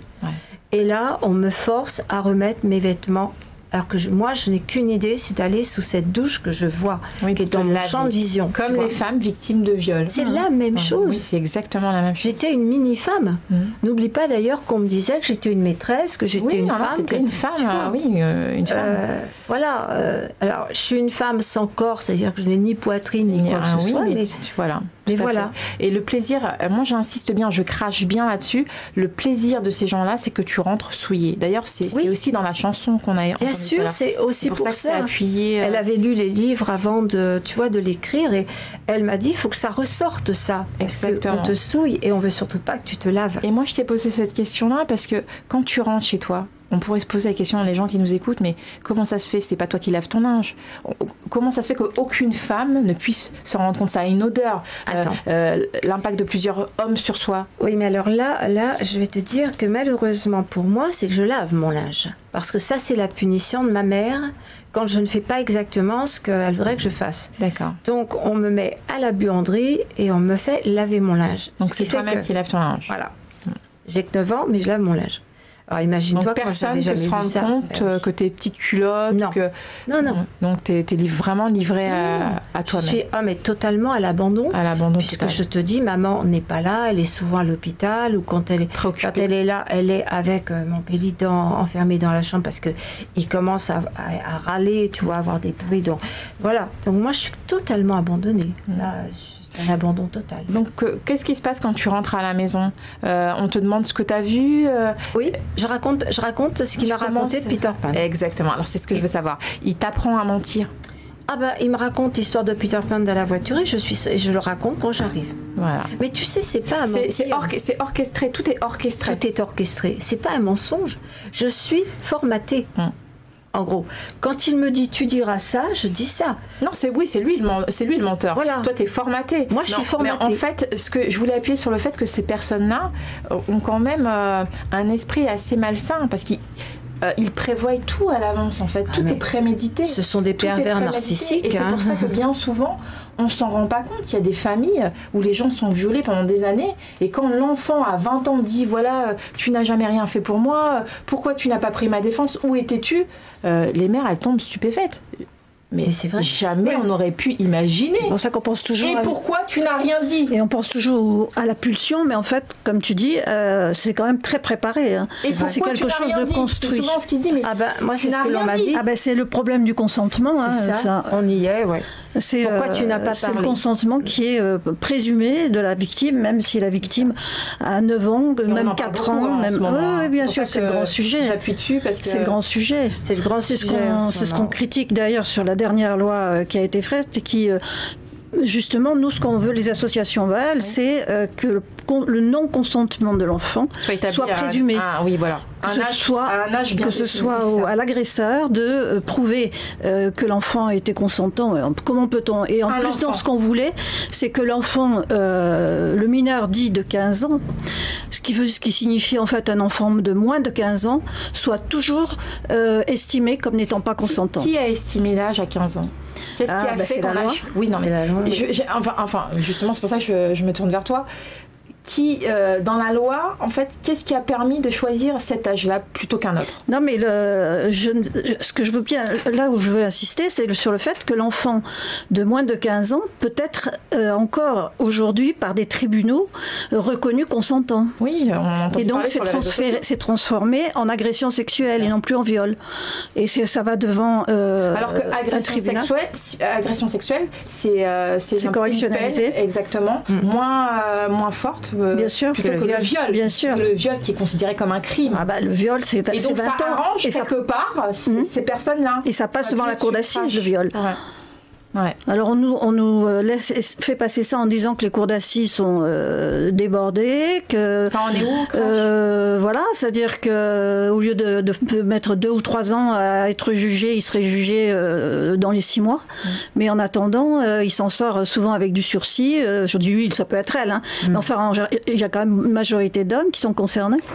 Et toutes les associations te rejoignent sur ce sujet-là? Oui, sur ce plan-là, oui. Plus ou moins d'accord? Oui, on est tous d'accord. Donc ça prouve bien qu'il y a un problème. On va même plus loin, tu sais. Sûr. On va même plus loin. Moi, nous faisons partie des associations qui voudraient même que le consentement ne soit pas à 15 ans, mais plus... À 18. Hein, à 18. D'où ma question de tout à l'heure. 15 ans, pour moi, à 15 ans, c'est quand même... Et dans ma réflexion, c'était un des avocats qui était avec toi. Ces gens qui créent à 15 ans, qui seraient capables de mettre à 11 ans, c'est parce que j'ai entendu le mot avocat tout à l'heure. Mais oui. Le nom avocat, écoute, ça rejoint aussi ce que j'ai dit la dernière fois dans l'émission. Je serais d'accord avec 18 ans. C'est le législateur qui l'a décidé. Oui, on en a parlé ici avec Xavier Denis. C'est le législateur qui a estimé que la majorité sexuelle était à 15 ans. Mais vous pouvez être à 15 ans. Vous pouvez être à 15 ans. Mais en fonction de quoi? C'est ça. C'est vraiment un point que je n'arrive pas à comprendre. En fonction d'eux. En fonction d'eux, mais qu'on m'explique en fonction de quoi. Alors, comme j'ai demandé à Xavier Denis, comme je continue de demander à madame qui est le législateur, la loi, elle est essentiellement faite par des hommes. Et donc ce sont les hommes qui ont estimé qu'une jeune fille de 15 ans pouvait avoir des relations avec un adulte. N'oublions quand même pas qu'on pouvait se marier à 15 ans et 3 mois. Avec une autorisation. Une autorisation. Ah, je pensais que c'était 16 ans, c'était 15 ans et 3 mois. Non, c'était 15 ans et 3 mois avec une autorisation.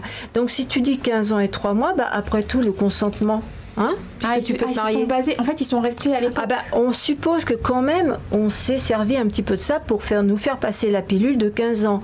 Parce que moi, je vais te dire, pas que la pilule. Hein. Pas que la pilule, comme tu dis, oui. Mais tu vois, c'est pas normal. Imagine une enfant qui n'a pas la maturité de ses 15 ans. C'est ce que je disais tout à l'heure. Imagine qu'elle soit atteinte d'une pathologie... X. Voilà. Bon. Elle est majeure à 15 ans, sexuellement. Alors qu'on va la violer. Parce que c'est pas autre chose. Elle va donner son consentement. Et c'est pas comme s'ils ne voyaient pas tout ce qui se passe à l'heure actuelle, parce qu'on en parle, ça passe dans les réseaux. Le nombre de viols, le nombre d'incestes, surtout durant la période du Covid, ça n'a fait que s'amplifier. Donc ils ont conscience quand même qu'il y a un problème. Mais regarde, tu prends simplement les faits divers. Tu prends Claude François, il aimait quoi ? Il aimait les femmes de... Non, il aimait les enfants. C'est réputé, ça. Oui, c'est de la chair fraîche. Publique. Tu vois, là, je ne lève pas un secret d'État en te parlant de Claude François. Mais je pourrais t'en parler de bien d'autres. Mais alors, quand on pense à ça... Mais tu penses que du coup, ça n'a pas évolué finalement, rien n'a changé? On aurait pu penser qu'on est quand même en 2020. Claude François, on trouve que rien n'a changé. On attendait de cette fameuse loi de 2018 qu'on avait appelée la loi Schiappa, on attendait beaucoup de choses. Elle nous a fait croire à beaucoup de choses. Et puis, finalement, la loi a été complètement tronquée. Et tout est laissé à l'appréciation d'un magistrat. D'ailleurs, il y a eu beaucoup de féministes qui en ont beaucoup voulu et qui lui en veulent encore. Oui, bien sûr. Mais on lui en veut. On lui en veut parce que là, elle avait la possibilité de remettre les choses dans leur contexte. De remettre les choses, voilà. Et pourquoi pas, comme on disait à l'instant, de mettre la majorité légale et la majorité sexuelle à la même chose, c'est-à-dire à 18 ans. 18 ans. Pourquoi dire qu'une enfant de 15 ans ou de 16 ans, qui est peut-être pas très mûre, va être violée, était consentante, mais où on a pris ça? La seule chose qui est sûre, c'est l'heure. Il est 12h09, vous êtes sur Crash ton venin. Oui, alors tu rentres chez toi, tu fais tes propres lessives, donc personne peut se rendre compte de ton malheur, de ton mal-être. Est-ce que tu dépéris? Est-ce que ton corps... Oui, bien sûr. Alors, parle-nous de ça. Je parle je vais pas... En gros, il va m'arriver les deux. Ouais. À la fois, je vais tomber en anorexie. Oui. Pourquoi l'anorexie? Parce que tout simplement, j'ai perdu l'appétit, donc je suis plus lente que quelqu'un d'autre à manger. Donc ça énerve ma mère et elle me dit va te coucher alors que j'ai même pas touché au premier plat. D'accord, elle ne cherche pas à comprendre. Non, elle ne cherche pas à comprendre.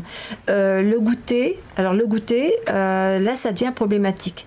Je ne suis pas comme tout le monde, moi. De toute façon, je suis allergique au chocolat. D'accord. Or, qu'est-ce qu'on donne en général pour goûter? Du pain avec du chocolat. Du pain, du chocolat. Bon, ce qui veut dire que moi, le chocolat et le pain, ça part où tu veux, mais pas dans ma bouche. D'accord. Donc, je ne mange plus. Le matin, comme je dors très mal, je deviens très, très tôt insomniaque. Il faut savoir que quand tu es touché comme ça, tu ne dors pas. De toute façon, tu as peur. Tu ne dors pas. Donc, j'ai peur, je dors pas. Je suis dans une chambre où je grelotte toute la nuit, donc en fait je dors plus.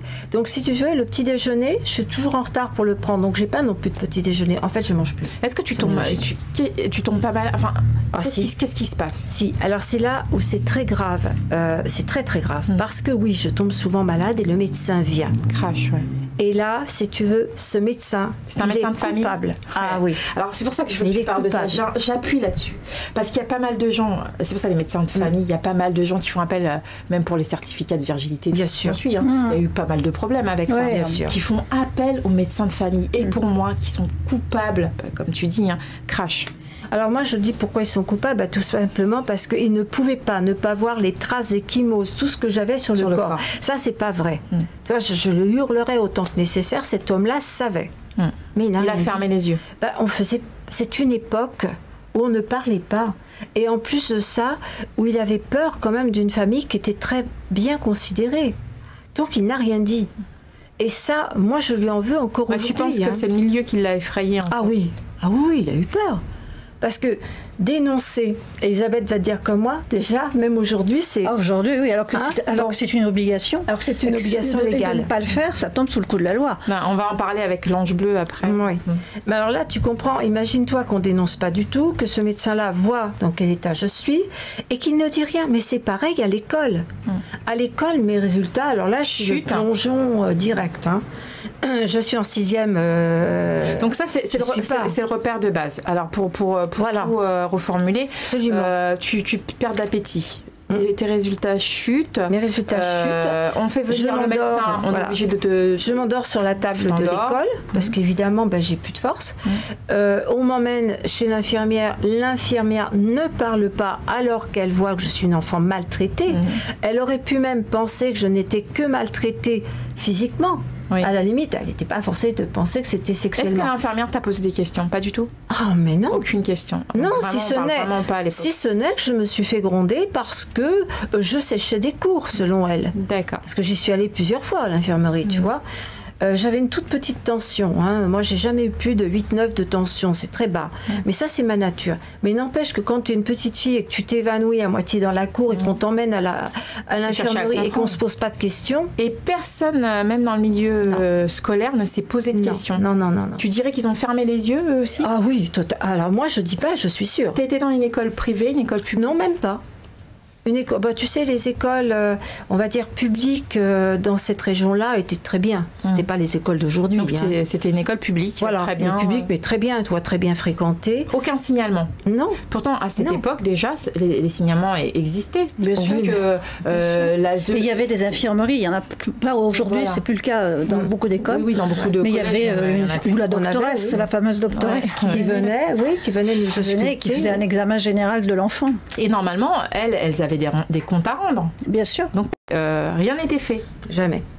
C'est quand même fou. Mais même aujourd'hui, ça se passe. Même aujourd'hui, avec certains médecins, c'est pareil. D'où maintenant, ils veulent lever. On en avait parlé ici. Il y a d'ailleurs un grand médecin qui parle aussi de ça, le docteur Azimi, qui dit qu'il faudrait peut-être changer certaines choses et que quand on voit des choses, tout de suite les dénoncer. Qui ait pu... alors ça fait polémique. Mais c'est une obligation. Oui, mais on dit que c'est plus... ça fait polémique parce que certains médecins disent en même temps qu'ils ont fait serment, le serment d'Hippocrate, normalement ils sont pas censés révéler les choses, mais en même temps quand quelqu'un va très mal, où est le juste milieu? C'est pour ça que quand un enfant est maltraité, quelle que soit la maltraitance, qu'elle soit dans différents domaines ou qu'elle soit juste des enfants battus... Est-ce qu'on peut utiliser le serment d'Hippocrate en disant non, je ne peux pas révéler les choses? Non, à mon avis, c'est une fausse... ce sont des gens qui ne veulent pas faire ça. Ils estiment que ce n'est pas leur métier. Ils ne veulent pas se mouiller. Voilà. Et il y a des psychologues, des psychiatres qui ne dénoncent pas non plus. Et pourquoi les gens ont cette peur de se mouiller? Par exemple, qu'est-ce qui va ça, c'est à mon avis la nature humaine qui fait que certaines personnes osent aller, osent cracher, comme tu dirais, et que d'autres n'osent pas. Il y a pas mal de gens, par exemple, qui sont là à leur écoute, comme certaines associations. Pourquoi ces médecins ou pourquoi ces infirmières? Quand on parle de plusieurs affaires différentes, on voit que des gens savaient et n'ont pas dénoncé. Bien sûr. On ne comprend pas, on se dit même il y a des numéros pour ça, même si on ne veut pas dire voilà je suis tel médecin. Et on peut faire, sans parler spécifiquement des médecins, mais les gens peuvent dénoncer anonymement, c'est-à-dire qu'ils ne sont pas obligés de donner leur nom. Il y a des sites internet, des sites du gouvernement. On n'est pas obligé de dire je suis médecin, on peut dénoncer, dire voilà j'ai constaté ci, constaté ça, venez voir. Exactement. Donc c'est la nature humaine, c'est une question de conscience, de moralité. C'est une question de conscience et c'est une question de devoir, parce que ton devoir, si tu entends ou si tu vois un enfant maltraité, tu dois parler. Est-ce que vous, je dis vous parce que vous êtes deux, est-ce que vous trouvez qu'il y a assez de campagnes là-dessus? Non. Obligé. Justement parce que c'est une question d'éducation. Ouais. On dit il faut dénoncer, on dit c'est pour moi, il manque. Moralité. Écoute, pour moi, et là-dessus, alors là, c'est vrai. Pour moi, il manque quelque chose à la télévision. Sur toutes les chaînes, il devrait y avoir un message qui rappelle le devoir de dénoncer un enfant maltraité. Alors attends, quand nous disons maltraité avec Elisabeth, on entend aussi bien la maltraitance physique que psychologique que sexuelle. Tu vois, quelquefois les trois sont mêlés. Bien souvent, les trois sont mêlés. Mais il peut y en avoir même une seule. Imagine un enfant qui assiste tous les jours à des violences entre ses parents. Oui, la violence. C'est une forme de maltraitance. C'est une forme de maltraitance. Longtemps, ça n'a pas été reconnu comme maltraitance. Parce que c'était. Mais le fait de voir sa mère frappée par son père, ou inversement, est une maltraitance pour un enfant. Exactement, il y a même eu un cas. On commence à le reconnaître. Récemment, un jeune garçon a mordu son institutrice. Apparemment, chez lui, ça va pas fort. Il y a des problèmes dans le couple. Donc, je pense que c'est le fils à Tyson. Sa manière. Je sais pas si vous avez entendu l'histoire. Il avait mordu une oreille. Tyson. Oui, tout à fait. Et du coup, c'était la manière, peut-être la fois de trop, peut-être que je justifie pas l'acte de l'enfant. Attention, c'est un enfant de 10 ans. Je justifie pas. Mais des fois, le trop, le cumul, se sentir toujours ignoré ou agressé, et puis voir comme c'est une association qui s'appelle Innocence en danger, dont je fais partie aussi, et qui est fait sur la place de la République. Il y a les murs. Il y a 3 murs. Qui correspondent à 3 appartements différents. Et il y a, sur le côté du mur, il y a la largeur. Alors, il y en a un qui fait 19 cm, l'autre qui fait 20 cm, l'autre qui fait 22 ou 23 cm, pour dire que Ils ne pouvaient pas, les voisins aussi, parce que le nombre de fois où les voisins... J'ai suivi ça. Les parois elles sont toutes fines, donc des enfants ont été tués, et les voisins ne pouvaient pas dire qu'ils ne les entendaient pas pleurer. Et vous savez, c'est aussi, je dis vous parce que vous êtes deux, c'est aussi le cas pour les femmes victimes de violences. Bien sûr, absolument. Il y a des femmes qui sont battues à mort, et que le lendemain, leurs voisines leur disent bonjour. Et c'est impossible de ne pas entendre, surtout quand les femmes tapent sur les murs, quand les femmes écrient, parce que quelque part elles appellent à l'aide. Il y a eu beaucoup de témoignages où les femmes disaient j'ai pris, je ne pouvais rien faire puisqu'il était sur moi, donc j'ai pris mon portable, j'ai tapé, j'ai cogné avec tout ce que j'avais dans les mains sur le chauffage, et personne ne bouge. C'est vrai. Alors que tu as raison. Voit. Tu as raison. Ça rejoint encore. Tout le monde le sait. Oui, dis-toi bien que il faut des campagnes. C'est la moralité. Mais oui, là, regarde, Innocence en danger a une très bonne idée. Parce que là, il y a le numéro 119, tu vois, qui est bien marqué, et on sait qu'il faut l'appeler. Bon, ça, c'est une chose. Mais tout le monde ne va pas place de la République et ne va pas voir ça. Voilà pourquoi j'en reviens à dire, c'est une campagne nationale à la télévision, à la radio. Sur les réseaux sociaux. Oui, sur les réseaux sociaux, sur Facebook. Voilà. Sur Facebook, mais oui, mais c'est pas suffisant. Il y a un petit film qui est passé. C'est pas suffisant. Regarde, il y a un très bon documentaire là, petit film, on va dire, qui passe en ce moment, qui te dit de mettre ton masque. Il est très bien fait. Pourquoi? Et de prendre des précautions, parce que tu vois une famille heureuse, des enfants en pleine joie. Tu vois après la famille qui se réunit et qui fête un anniversaire avec les grands-parents. Et d'un seul coup, tu vois la grand-mère qui se retrouve dans un lit d'hôpital et qui meurt. Bon, et ben quand tu l'as vu une fois, ça te marque, ça te fait quelque chose. Tout à fait. Moi, je voudrais que des réalisateurs fassent la même chose pour les violences faites aux femmes et pour les violences faites aux enfants. Et que tous les jours, on voit ça. Et que le violeur qui regarde ça, le voit à la télévision et se sente mal dans sa peau. Parce que ces gens-là, on ne les... Tu reviens à ce que disait monsieur Xavier Denis ici. Il disait que les médias, l'information en ce moment étaient mal faites. Et pareil, que les campagnes publicitaires étaient mal faites. Qu'on devrait mettre en avant tous les jours ces problèmes de violence. Absolument. Parce que c'est ce qui pourrit la société actuellement. Je crache. Ouais, mais à la fin, ils pourraient plus le faire. Non, mais attends, je crache. Les gens des médias. C'est-à-dire qu'en ce moment, c'est pas possible. Le nombre de femmes qui se font violer dans les rues, le nombre de femmes. Et le confinement qui n'a rien à changer. Les enfants qui se sont fait maltraiter. Il y a eu des appels quand même pendant le confinement. Par contre, ça a appelé. Mais aussi, il y a des gens qui se sont plaints et qui ont dit que des fois, ils appelaient, il n'y avait pas forcément quelqu'un au bout du fil. En même temps, c'est complexe. Mais ça veut dire qu'il faudrait plus de moyens. Ça veut dire que c'est utile. Ça veut dire que les gens appellent. Les gens ont quand même le geste et qu'ils n'y arrivent pas. C'est-à-dire qu'ils appellent mais ils ne tombent pas forcément sur quelqu'un. C'est-à-dire qu'il manque de personnel. C'est pour ça que moi j'avais ouvert une permanence. Si tu veux, notre association avait ouvert une permanence pendant le confinement et moi j'écoutais jusqu'à 2 ou 3 heures du matin des gens qui m'appelaient parce qu'ils étaient battus, ils étaient maltraités, ils étaient, tu vois, ou quelque part parce que tout simplement ils étaient pris d'angoisse. Et les crises d'angoisse, c'est atroce. Et ça avait été financé par l'État? Ah, pas du tout, c'est chez moi. C'est pour ça, je te fais pas. Crash, je dis vraiment. Non, j'ai pas un centime. Nous n'avons pas un centime de l'État aujourd'hui. C'est notre argent qui finance. Pour survivre? Ah ben par la vente des livres. Mais parce que mes droits d'auteur vont à l'association. Donc de ta générosité, c'est la générosité et de quelques donateurs que nous avons, mais très peu. Ce sont des donateurs privés, dont mon fils aîné, tu vois. Et est-ce que tu disais que tu étais issue d'une même famille, les biens de ta famille pour ça aussi? Ah ben moi j'utilise, en ce moment mon mari va te dire que je pompe beaucoup sur mon argent.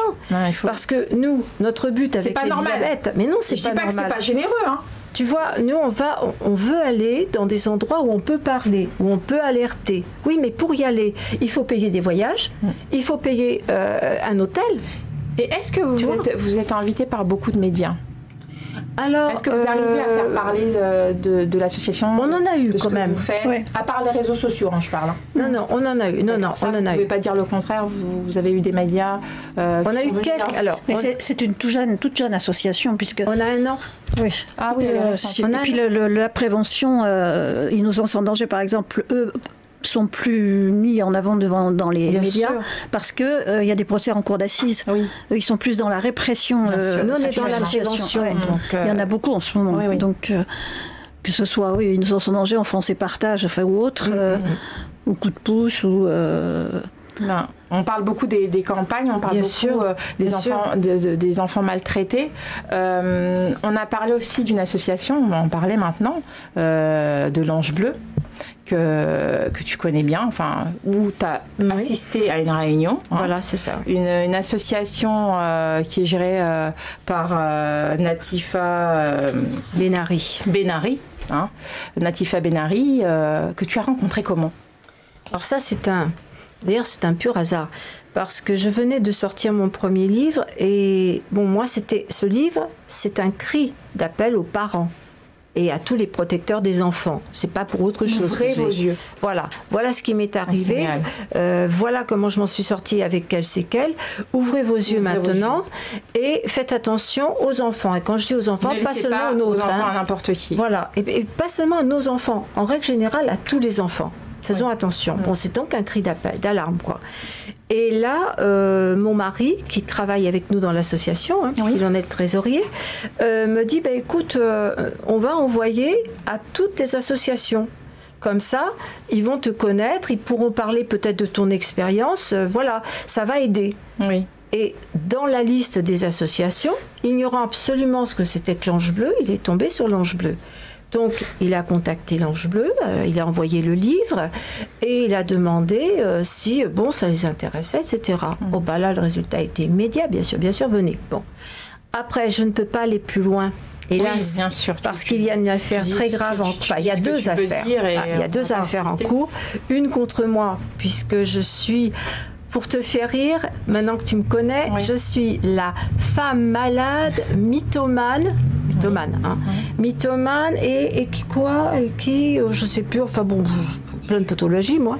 Que des adjectifs. Voilà. Très agréable. Et alors, ce qui est très drôle, qui me fait beaucoup rire, c'est qu'on m'appelle Alias. Pourquoi Alias? Tout simplement parce que quand on a un passé comme le mien, on n'utilise pas son vrai nom de famille. Non, ça paraît assez logique. On a envie de rester dans l'anonymat. Voilà, mais je n'utilise pas n'importe quel nom. Ce nom-là est le nom de ma grand-mère qui m'a élevée. J'écris et je suis journaliste depuis 83, tu vois, c'est pas d'hier, sous ce nom-là. Donc c'est mon nom de plume, c'est mon nom d'usage, c'est même le nom qui est sur ma carte de presse et à l'époque ça se mettait sur les passeports. Tu es journaliste depuis 83. Depuis 83, oui. Et c'était quoi le genre de journalisme que tu faisais? Ah bien, moi, j'étais dans la presse technique. Oui. Donc, j'étais rédactrice en chef de support technique, de gros support technique. Tu as fait les plateaux télé ou pas du tout? Ah oui, j'en ai fait. Tu as fait les plateaux? Mais j'ai pas aimé. T'as pas aimé? Non. C'est quoi que t'as pas aimé le contexte? J'aime pas l'image. D'accord. J'aime bien... Rester dans l'anonymat, toujours. J'aime bien. Je suis prête à prendre la parole n'importe où pour défendre tout ce que tu veux. D'ailleurs, tu as fait des conférences. Ah oui, ça ne me dérange pas. Mais cette histoire, si tu veux, d'être journaliste télévisé, tu vois, où tu es... Ton image est sans arrêt. T'étais pas imbu de ton image et puis t'avais pas ce besoin. Je n'en avais pas envie. D'accord. J'en avais pas du tout envie. J'ai failli l'être, mais j'ai refusé. Ça ne me plaisait pas. Donc j'ai préféré la presse technique. Et dans la presse technique, t'as préféré agir dans l'ombre. Voilà, c'est ça. Tout en étant la star de la presse technique. C'est dommage pour ces lunettes qu'elles aient pas pu. Ah mais attends, tu parles d'un autre temps. À cette époque-là, je portais pas de lunettes. Ah bah oui, ta fille. Attends. Moi j'en porte. C'est vrai que je les ai pas mis, elles sont dans mon sac, mais. Ah, t'as oublié ça. Non, mais tu vois comment il est tout de suite. Mais non, mais à l'époque, tu vois, j'étais seule journaliste féminine dans la presse technique. Ça, il faut le dire, il faut cracher parce que. Mais c'était drôle. On n'imagine pas ce que c'était à l'époque. Les femmes, d'ailleurs, on prenait ces femmes-là en toute puissance, comme on disait. Il y avait le plafond de verre. Bien sûr. C'était difficile d'accéder. Mais c'était très compliqué. Alors imagine-toi, en plus, j'étais rédactrice en chef. J'étais rédactrice en chef d'une revue qu'on appelait les revues savantes. Imagine-toi. Ça a dû en voir de toutes les couleurs quand même. Ah, de la part de ces messieurs. Ça a été bien. Moi, j'aimais bien. J'avais toujours la meilleure place. J'étais toujours à côté des PDG. Attends, mais qu'est-ce que tu crois? C'était chouette. Donc, c'est pas parce qu'on t'a pas beaucoup vu à l'antenne ou en visuel que tu sais pas de quoi tu parles et que tu connais pas ton métier. Donc, tu es journaliste à la base. J'ai appris d'abord à l'école de journalisme et puis après, tu sais, j'ai fait des stages partout. J'ai fait des stages. J'ai fait des stages à la télévision. J'ai failli travailler avec Léon Zitrone et j'ai fui au grand galop parce que c'était carrément... Attends, mais c'est un être abominable. Tu vois. Moi, quand j'entends des gens qui me racontent des histoires, j'ai envie de rire. Enfin, attends, fallait savoir ce que c'était que cet homme-là. Ah non. En fait, toi, tu connais les vrais dessous. Ah oui, j'étais à Europe 1, j'ai fait des stages partout. Et puis, quand j'ai fini tous mes stages, qu'est-ce qui me plaisait le plus? Je me suis dit, c'est d'écrire. J'aime écrire. Donc, pourquoi j'irais pas vers la presse technique? Donc, tu étais journaliste. Totalement. On va revenir dans le contexte dans lequel on était avant. Ton mari démarche les associations. Voilà, tu rencontres des associations. L'Ange Bleu, l'association t'appelle, te contacte. Tu décides d'y aller, de t'y rendre.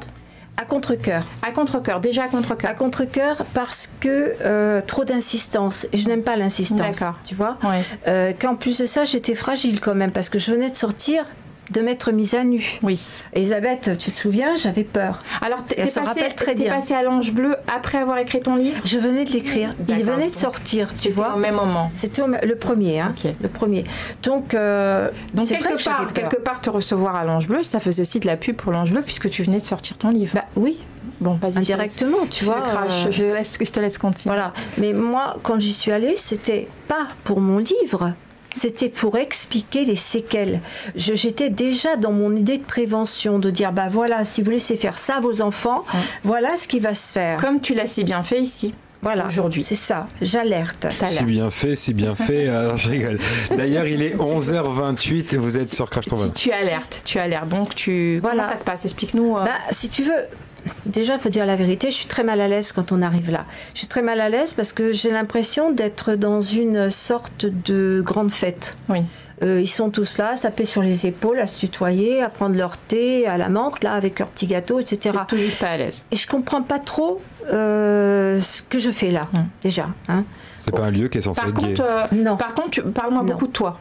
Je vais rester basée sur toi. Moi, si tu veux, il y a donc ce qu'on appelle des groupes de parole. Et dans ces groupes de parole, chacun prend la parole. Est-ce que tu as pris la parole de suite, toi? Tu as d'abord écouté les autres avant? Non, justement. C'est là où ça va pas dans l'histoire. C'est que si j'avais entendu une seule des choses que j'ai entendues après, mais je serais partie en courant avec mon mari. Donc toi, tu as pris la parole avant. Mais oui, elle m'a fait parler tout de suite. Je crache parce que je veux que les gens comprennent le contexte aussi. Le contexte, c'est ça, c'est qu'elle m'a dit, tu vas présenter ton magnifique livre, parce qu'à cette époque-là, on parlait de magnifique livre. En même temps, c'était ta promo. Tu faisais de la promo aussi. Écoute, je vais être franche avec toi, tu fais pas de la promo dans une association. Oui. Moi, je venais là pour leur dire, écoutez, entendez, vous êtes victime, parce que moi dans ma tête tout le monde était victime autour de cette table, tu vois, j'avais pas compris, je crois, hein. Bon, donc je suis là. T'avais pas compris le fonctionnement? Non, tout simplement. Je suis très à l'aise, comme on peut l'être pour une première fois pour expliquer mon histoire, mais je me dis, ce que je fais sert à quelque chose, tu vois. Tu pensais entendre aussi d'autres victimes, tout simplement. Mais oui, voilà. Mais oui. Donc tu racontes ton parcours. Je raconte ce qu'on vient de se dire à l'instant, tu vois, en expliquant comment je l'ai vécu, comment j'ai souffert, pourquoi j'ai écrit mon livre. Est-ce qu'on te pose des questions à ce moment-là? Oui. D'accord. Oui. Des gens autour de la table me posent ces questions. Tu réponds sans problème? Je réponds sans aucun problème. Tu vois, comme je te réponds, avec la même franchise, la même honnêteté. C'est toi qui le dis. Tu as raison. Je rigole. Tu as raison. C'est moi qui le dis. Pardon. Et donc voilà. Et à ce moment-là, moi je crois franchement, je vais être franche, moi je me suis dit, j'ai fait mon job. Oui, tu as fait ce que tu avais à faire, tu as alerté. Tu as contribué, tu vas sûrement entendre d'autres personnes qui vont témoigner. Voilà, et peut-être ça va t'apporter aussi quelque chose à toi aussi. C'est ça. Tu es venu pour un échange. Moi, je suis là pour un échange. Humain. Je précise. Je suis là parce que c'est la première fois. Un échange humain. Tu vois, moi, c'est la première fois que je vais entendre des victimes me dire ce qu'elles ont subi. Enfin, moi, voilà comment je raisonne. Ça aurait pu t'apporter, exactement. Alors, je me disais, je vais écouter peut-être d'autres choses que moi-même et ma parole. Hein, et ce que je peux savoir quand voir même, comment c'est vécu différemment. Je vais voir, voilà. Et je m'attendais, alors encore une grande naïveté, moi je m'attendais à entendre des gens me parler de ces fameuses amnésies post-traumatiques que je ne connaissais pas, puisque moi j'en ai pas. Donc je me disais, je vais apprendre plein de choses. Tu sais que je crache qu'il y a énormément de personnes comme toi, je parle avec beaucoup de femmes, qui se posent la même question et qui se disent mais qu'est-ce que c'est ? Et c'est pour ça, je te disais tout à l'heure, il y a des femmes, c'est à 40 ans qu'elles s'en rendent compte. Ça a longtemps été très contesté, cette amnésie traumatique. Et maintenant, quand même, ça y est, c'est rentré dans le... D'ailleurs, Madame Geneviève de Fontenay, dans une émission, l'avait un peu contesté. Donc effectivement, c'est des a priori... Exactement. Quand on voit les travaux de Muriel Salmona, du docteur Muriel Salmona, que nous connaissons toutes les deux... Oui, que j'ai rencontré dans une émission. Que tu as rencontré, qui est une personne fantastique... Et qui se bat encore et toujours, tu vois. Oui, alors là, pour se battre, elle se bat. Pour se faire entendre. Donc, si tu veux, son association, elle n'a pas été créée pour rien. C'est quelque chose de très important. Moi, je m'attends... Excuse-moi, mais si je ne bois pas, je meurs. Et d'ailleurs, moi, j'en profite. Il est 12h32 et nous allons écouter L'Aigle Noir de Barbara. Très belle chanson. Franchement, c'est une très très belle chanson. C'est sur IRM pour Radio Crash ton venin. Alors, on continue. Donc, tu es dans cette... es dans ta lancée. Tu te rassois. Finalement, tu as fini de parler. Voilà, moi, j'ai fini. J'ai fini. Donc, tout va bien. Je me dis maintenant, je vais écouter. Oui. Et la personne qui prend la parole après... qui dit s'appeler Bruno, qui n'est pas son vrai nom, c'est un nom comme ça, commence à dire, ça m'a choqué profondément, maintenant je vais casser l'atmosphère. Parce que ces paroles-là, je ne les oublierai jamais de ma vie. Je vais casser l'atmosphère. Je vais casser l'atmosphère comme je le fais à chaque fois. En gros, tu vois, c'est ce qu'il a dit, comme je le fais à chaque fois. Pourquoi il le fait à chaque fois? Oui, parce qu'il raconte d'emblée qu'il est père de famille de 2 enfants, qu'il a violé ses enfants de à peu près l'âge de la naissance jusqu'à 3 ans. Pourquoi que jusqu'à 3 ans? Après, il parle. Parce qu'après, ça parle. Donc, il ne faut surtout pas. Donc, il a commencé par violer. Je ne sais plus si c'était la fille, la première. C'était la fille. C'était la fille. Voilà. Donc, si tu veux, il commence par la fille. Après, il s'en prend au garçon. Ce qui n'est jamais dit dans ce qu'il raconte, et qu'il avait dit ce jour-là, par contre, c'est qu'il s'en était pris aussi à ses neveux et nièces. Mais ça, par contre, on n'en parle jamais. Moi, là, très sincèrement, là, je peux pas. Je peux pas. Qu'est-ce ton ressenti à toi à ce moment-là? C'est l'horreur. C'est l'horreur parce que je vais t'avouer une chose, Caro. C'est que je ne savais absolument pas qu'il existait des violeurs de bébés. Tu vois à quel point j'étais naïve. Je ne savais pas qui... Je ne le savais pas, je te promets.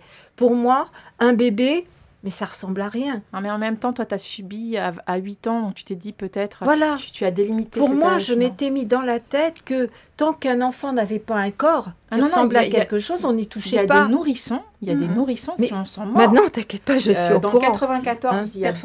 Perforation, etc. Il y a 2 ans.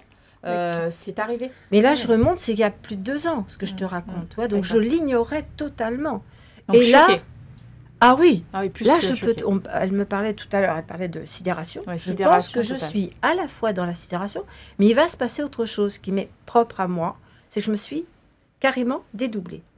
Et c'est la journaliste. Oula, déjà qu'une, c'est difficile, alors 2. Tu sais pas ce qui t'attend. Je parlais, c'est pour ça que je parlais du dédoublement tout à l'heure. Quand quelque chose est insupportable, je te remets dans le contexte. C'est tellement insupportable que tu as besoin de te dissocier. En fait. Mais je me suis dissociée, mais pas n'importe comment. C'est la journaliste qui est restée. D'accord. Et à partir de ce moment-là, je vais le harceler de questions. Je veux tout savoir. Ça ne me touche plus. La victime ne souffre pas, elle est ailleurs. Mais la journaliste, jamais pu poser comme question. Je vais les poser. Tu vas pouvoir. Je veux tout savoir. Je vais le harceler. Franchement. Mais d'ailleurs, il a répondu à tout. Je peux te dire, il était même. Si je suis honnête, cet homme-là, quand tu le vois, tu ne peux pas penser une seconde que tu as affaire à un violeur d'enfants. Incestueux, tu crois. C'est un bel homme. C'est un homme qui, moi, je pensais même qu'il était ou psychiatre ou avocat. Pour te dire, j'étais loin de l'histoire. Mais de toute façon, la plupart du temps, les pédocriminels, on Cache leur bien donnerait le bon Dieu sans confession. Tous ceux qui sont dans les centres pour jeunes, les centres d'accueil, les familles d'accueil, tout ce qui s'ensuit, les pédocriminels, de toute façon, on leur donne le bon Dieu sans confession. Ce sont des êtres, la plupart du temps, qui sont joviales, qui ont plein d'amis et qui ont des bonnes situations. Et on trouve dans tous les milieux. Dans tous les milieux. Mais alors, je ne sais pas si tu imagines, parce qu'il faut quand même... Tu es dans une atmosphère décontractée, où on continue de servir du thé, attendre tu disais tout à l'heure, l'ambiance salon, l'ambiance à l'aise. C'est totalement fou. Là, tout va... Alors, bon, la présidente de l'association, en gros, est gentille avec lui, tu vois, le rassure. Et il commence à dire qu'il a peur parce qu'il avait une belle situation, il va la perdre, son bel appartement. Enfin, si tu veux, en gros, tu vas pleurer sur lui, quoi.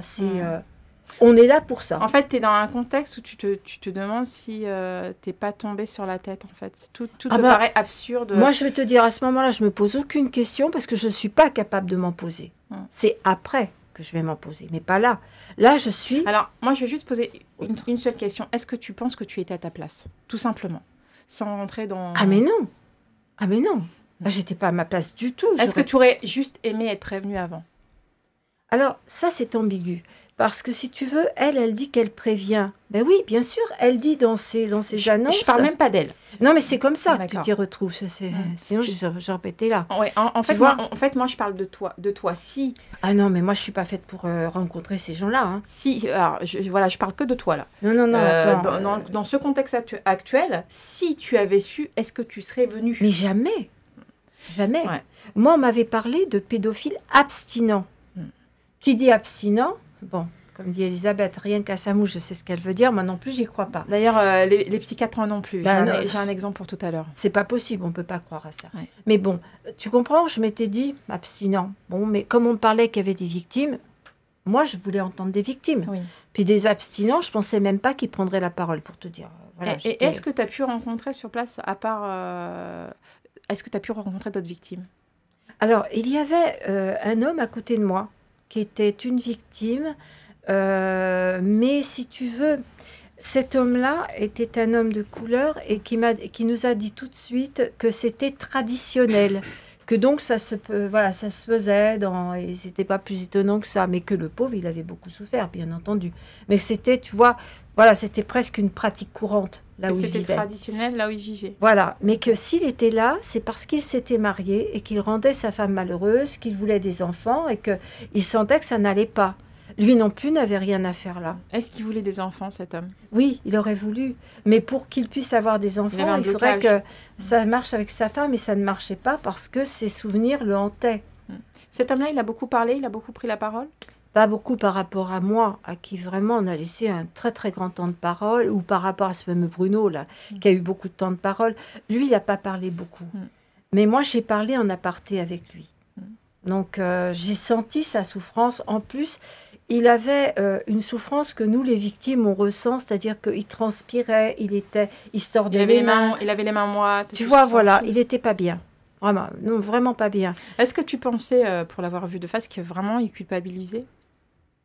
C'est dur la question. Le fameux Bruno? Oui, le fameux Bruno. Ah non. Ah non. C'est dur la question. Non, mais attends. Moi, je précise quand même une chose. Je ne suis pas venue seule à ce fameux groupe de parole. Oui. Mon mari était dans l'assistance. Présent. Parce que d'abord, il ne m'aurait pas laissé venir toute seule, je te le dis tout de suite. Mon mari, c'était la première fois que j'allais porter ma parole et me mettre à nu, redoutait que je n'aille pas bien. Bien sûr. Imagine-toi ce qu'il a vécu, parce que ça a duré 4h30.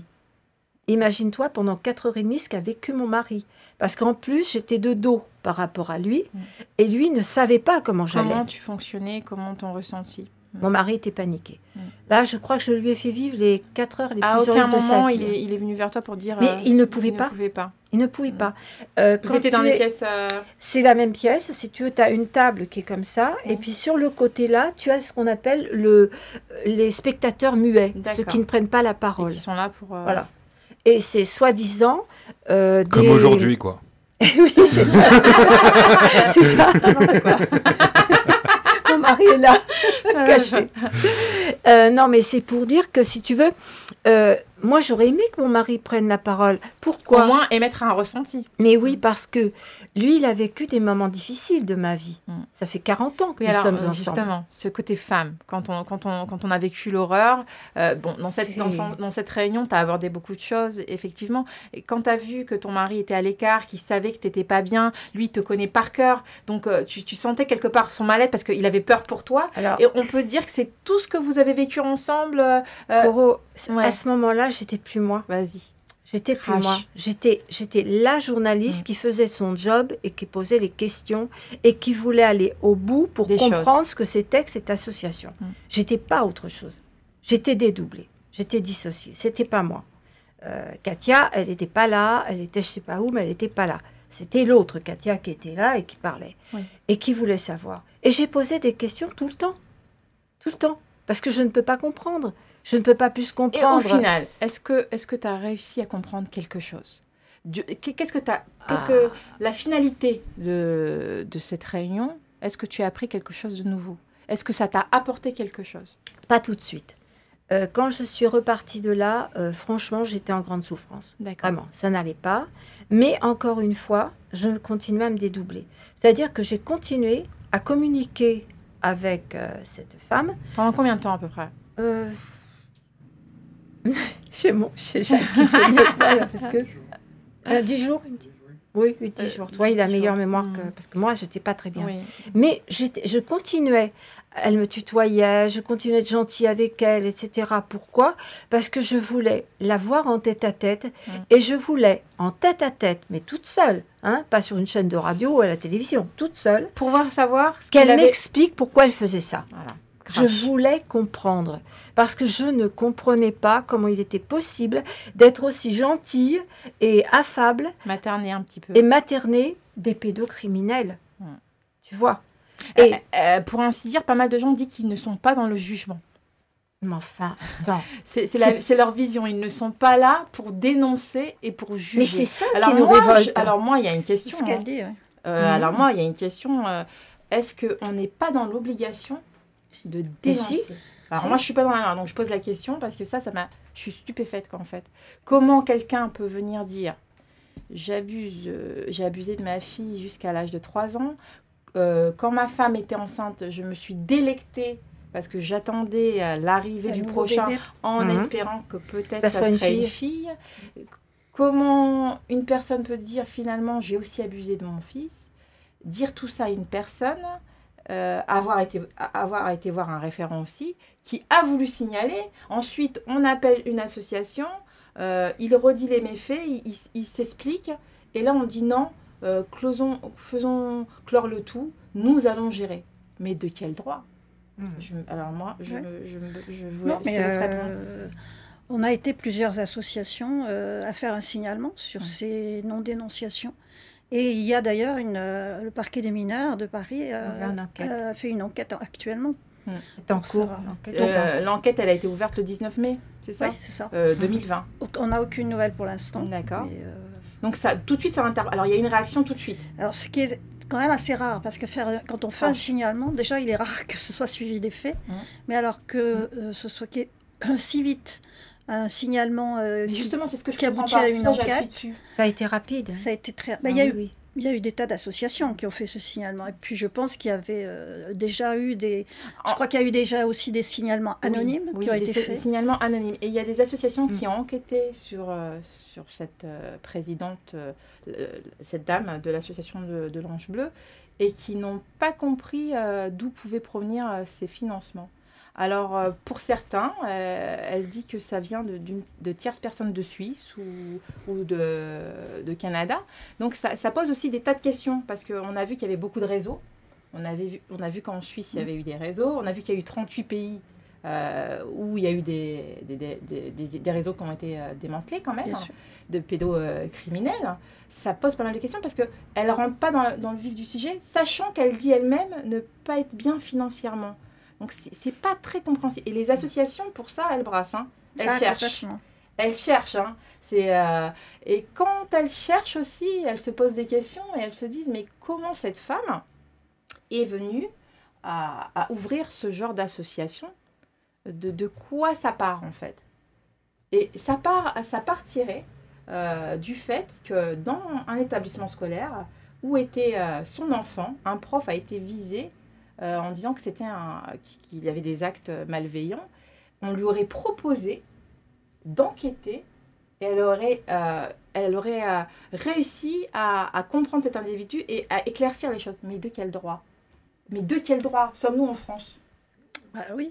Alors moi, je pose la question, je crache, parce que moi, j'ai peut-être pas toutes les réponses, je fais pas de droit. Et surtout, avec quelles compétences Quelles compétences, puisque cette personne se prétend elle-même autodidacte. C'est vrai. C'est bien pour ça que la brigade des mineurs en ce moment enquête.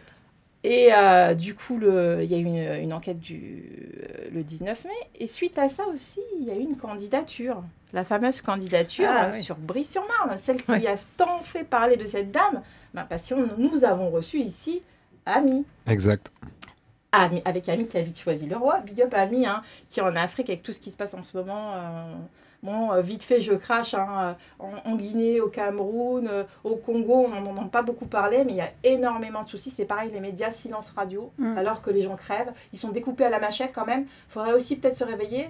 Il n'y a pas que les musulmans, il n'y a pas que la division. Il faut aussi rassembler, unifier et aussi voir ailleurs parce que c'est une filiale. Si ça ne va pas là-bas, ça ira, ça va se... par répercussion, par effet. Bon, ça, c'était ma petite parenthèse. Donc, cette amie Sidibé que j'ai reçue ici, et à qui j'en ai parlé, parce que moi, cette association, j'en avais entendu parler par d'autres associations, par d'autres femmes de ma connaissance aussi, et je m'étais posé un peu la question, le fait qu'elle se donne... s'autoproclame. S'autoproclame, et pourtant, étant autodidacte. Ouais. Alors, moi j'étais choquée. À Brie-sur-Marne, je sais qu'elle avait des connaissances, un ancien maire, apparemment, et quelqu'un de la brigade, d'une brigade aussi, qui l'aurait aussi incité à créer cette association. Mais en vertu de quoi? Alors, c'est là où ça éveille les soupçons. Bien sûr. Parce qu'on se dit, mais c'est pas normal. Quand on ouvre une association, que ce soit pour les femmes, on est bien d'accord, que ce soit pour des femmes battues ou autres, on engage des référents. On s'entoure de gens compétents, effectivement. Sinon, ça voudrait dire que, par exemple, je vais donner un exemple, si moi j'étais une ancienne... Je vais prendre le cas des femmes battues. Je suis une ancienne femme battue. Je vais prendre un exemple sur moi. C'est un exemple. Je suis une ancienne femme battue. Ça voudrait dire que si moi j'étais une ancienne femme battue, qui a été défigurée, et qui s'est remise, je crée une association. Bon, même si j'ai mon diplôme de journaliste, je crée une association d'aide aux victimes de violences conjugales sans en avoir la formation, les capacités en tant qu'autodidacte, parce que moi, je l'ai vécu. Mais c'est parce que moi, je l'ai vécu que je peux être amenée seulement, juste avec mon vécu, à pouvoir aider, soulever d'autres femmes. Non, je peux contribuer. Mais j'aurais besoin de bagages. Il faut une équipe, de t'entourer, d'avoir une équipe. Je vais cracher. C'est tout ce que non, mais tu vois, si tu as une équipe, c'est sans problème, parce que regarde, nous, on est une petite association, mais nous avons une équipe. Tu vois, Elisabeth s'occupe de la partie juridique. J'ai une excellente psychothérapeute qui est géniale. C'est vrai, Sophie est géniale. Dès que moi, on m'appelle et que je suis débordée par le problème, tout de suite. C'est pas moi qui vais aller. Elle est là pour répondre aux besoins des personnes. Exactement. Elle a eu un cursus. C'est ça. Moi, je me substitue pas. J'appuie sur le cursus. Parce que on dit bien que les bagages, ça fait pas tout. Bien sûr, il faut une connaissance de terrain. Mais il faut aussi une formation. On peut pas s'occuper de certaines personnes, surtout de personnes qui sont atteintes de pulsions. Et surtout que les psychiatres précisent bien que ces personnes sont en manque d'empathie parce que leurs désirs viennent de l'extérieur et non de l'intérieur. Absolument. Et qu'ils ont pratiquement pas de compassion, entre autres. Et ils n'en ont pas. Non, mais eux, ils mettent ça entre parenthèses, entre guillemets. Et il faut appuyer dessus aussi. Ces psys en question disent que non, on ne peut pas dissocier. On ne peut pas dissocier. On ne peut pas dire il y a le gentil pédocriminel tout à fait. Et il y a le méchant pédocriminel. Non. Ça serait un leurre. C'est pas moi qui le dis. C'est pas moi qui le dis. C'est un psy. Comme de dire que de regarder des images pédopornographiques, c'est normal. Ah oui. Ouais, non, mais alors qu'on a vu quand même récemment par le coup de filet énorme qui a été fait, que tu as vu combien avaient déjà violé des enfants. Oui, il y a même eu une émission là-dessus. Il y a une émission qui est sortie, c'était en zone interdite, qui a enquêté dans les foyers, ça a été horrible. Ça a été horrible. D'ailleurs, il y a eu des retours sur cette émission. Non, mais ça a été hallucinant. Les filles de 13 ans se prostituent, les éducateurs... tout ce qui se passe au niveau de l'ASE. Ils sont abusés depuis la petite enfance. Ça a été aberrant. C'est une abomination. Donc, moi, ma question, je voudrais savoir, à votre avis, qu'est-ce qui pourrait changer la donne et vraiment mettre un gros coup de poing dans tout ça? Je pense que, en ce qui me concerne, je pense que c'est une volonté qui existe actuellement. Elle n'y est pas, cette volonté. Politiquement, les politiques, depuis très longtemps, pour eux, c'est un sujet qui n'est pas porteur. Et pourquoi ? Parce que ce sont des enfants, que les enfants ne sont pas considérés déjà...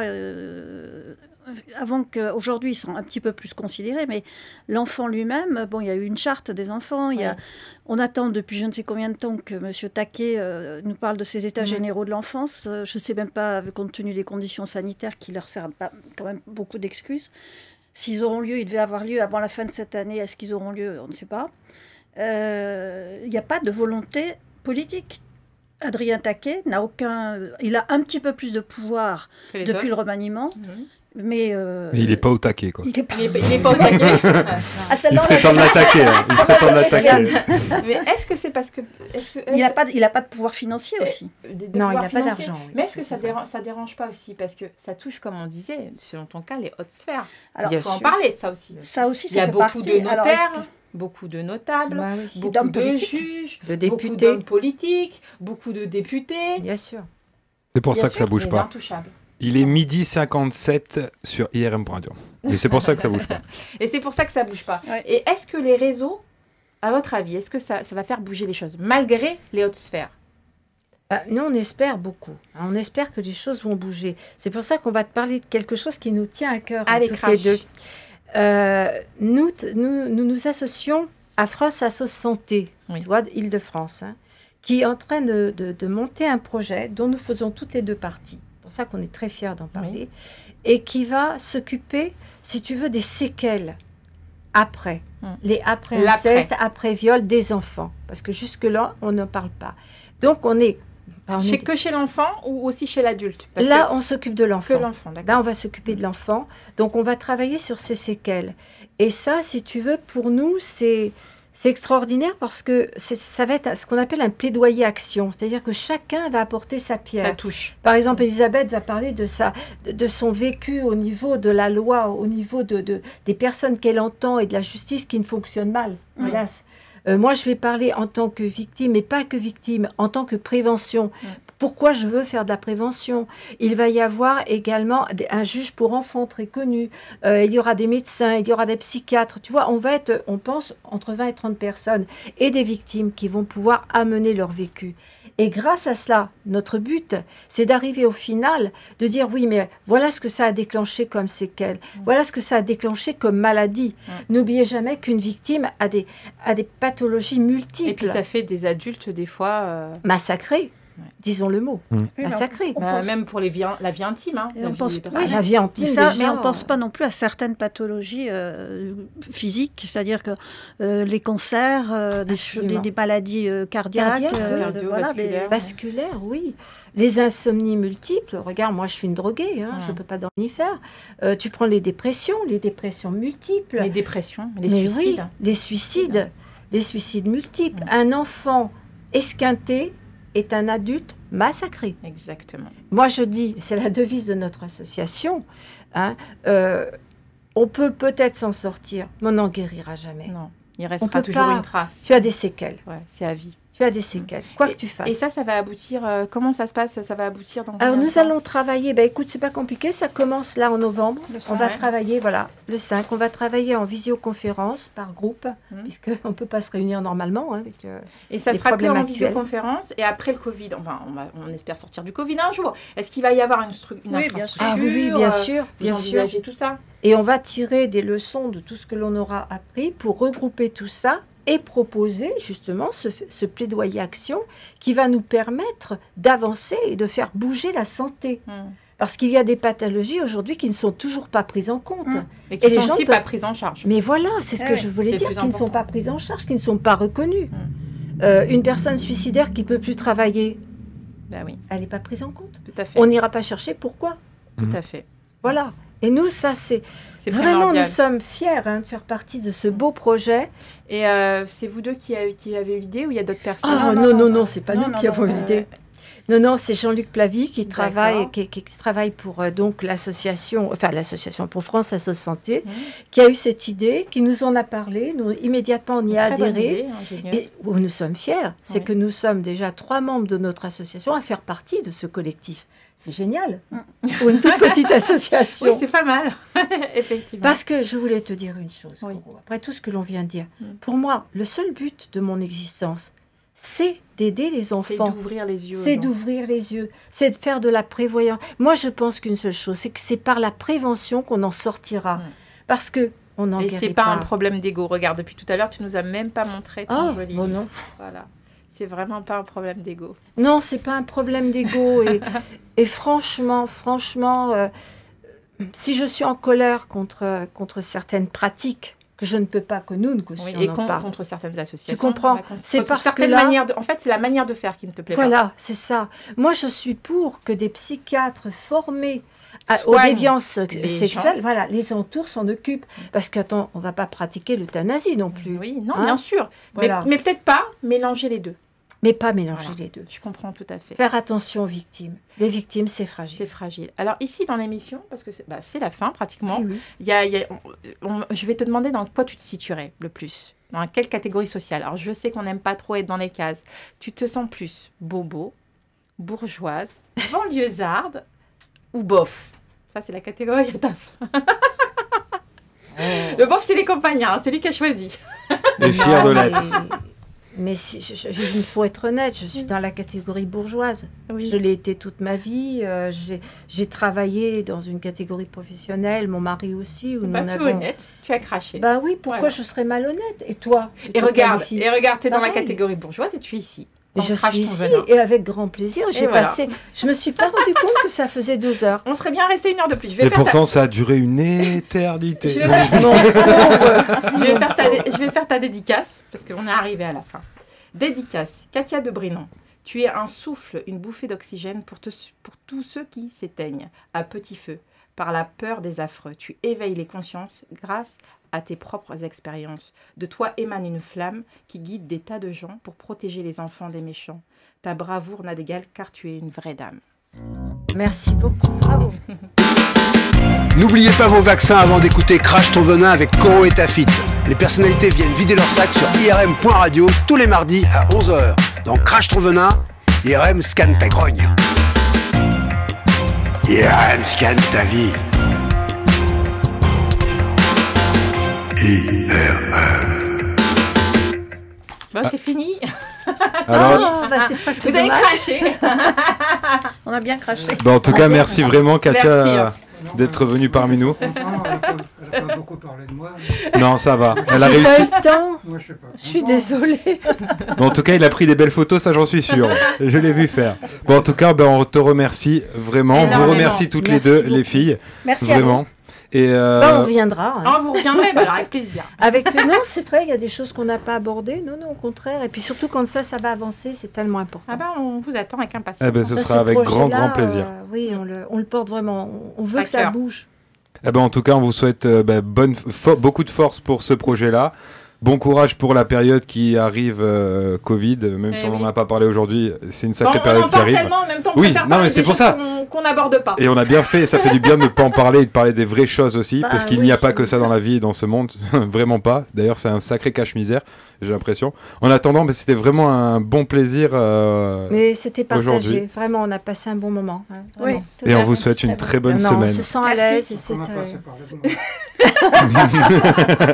En tout cas, on vous souhaite une très bonne semaine et à la semaine prochaine. On se quitte avec une musique de Yves Duteil, si j'ai bien prononcé. Ah oui, Yves Duteil, prendre un enfant par la main.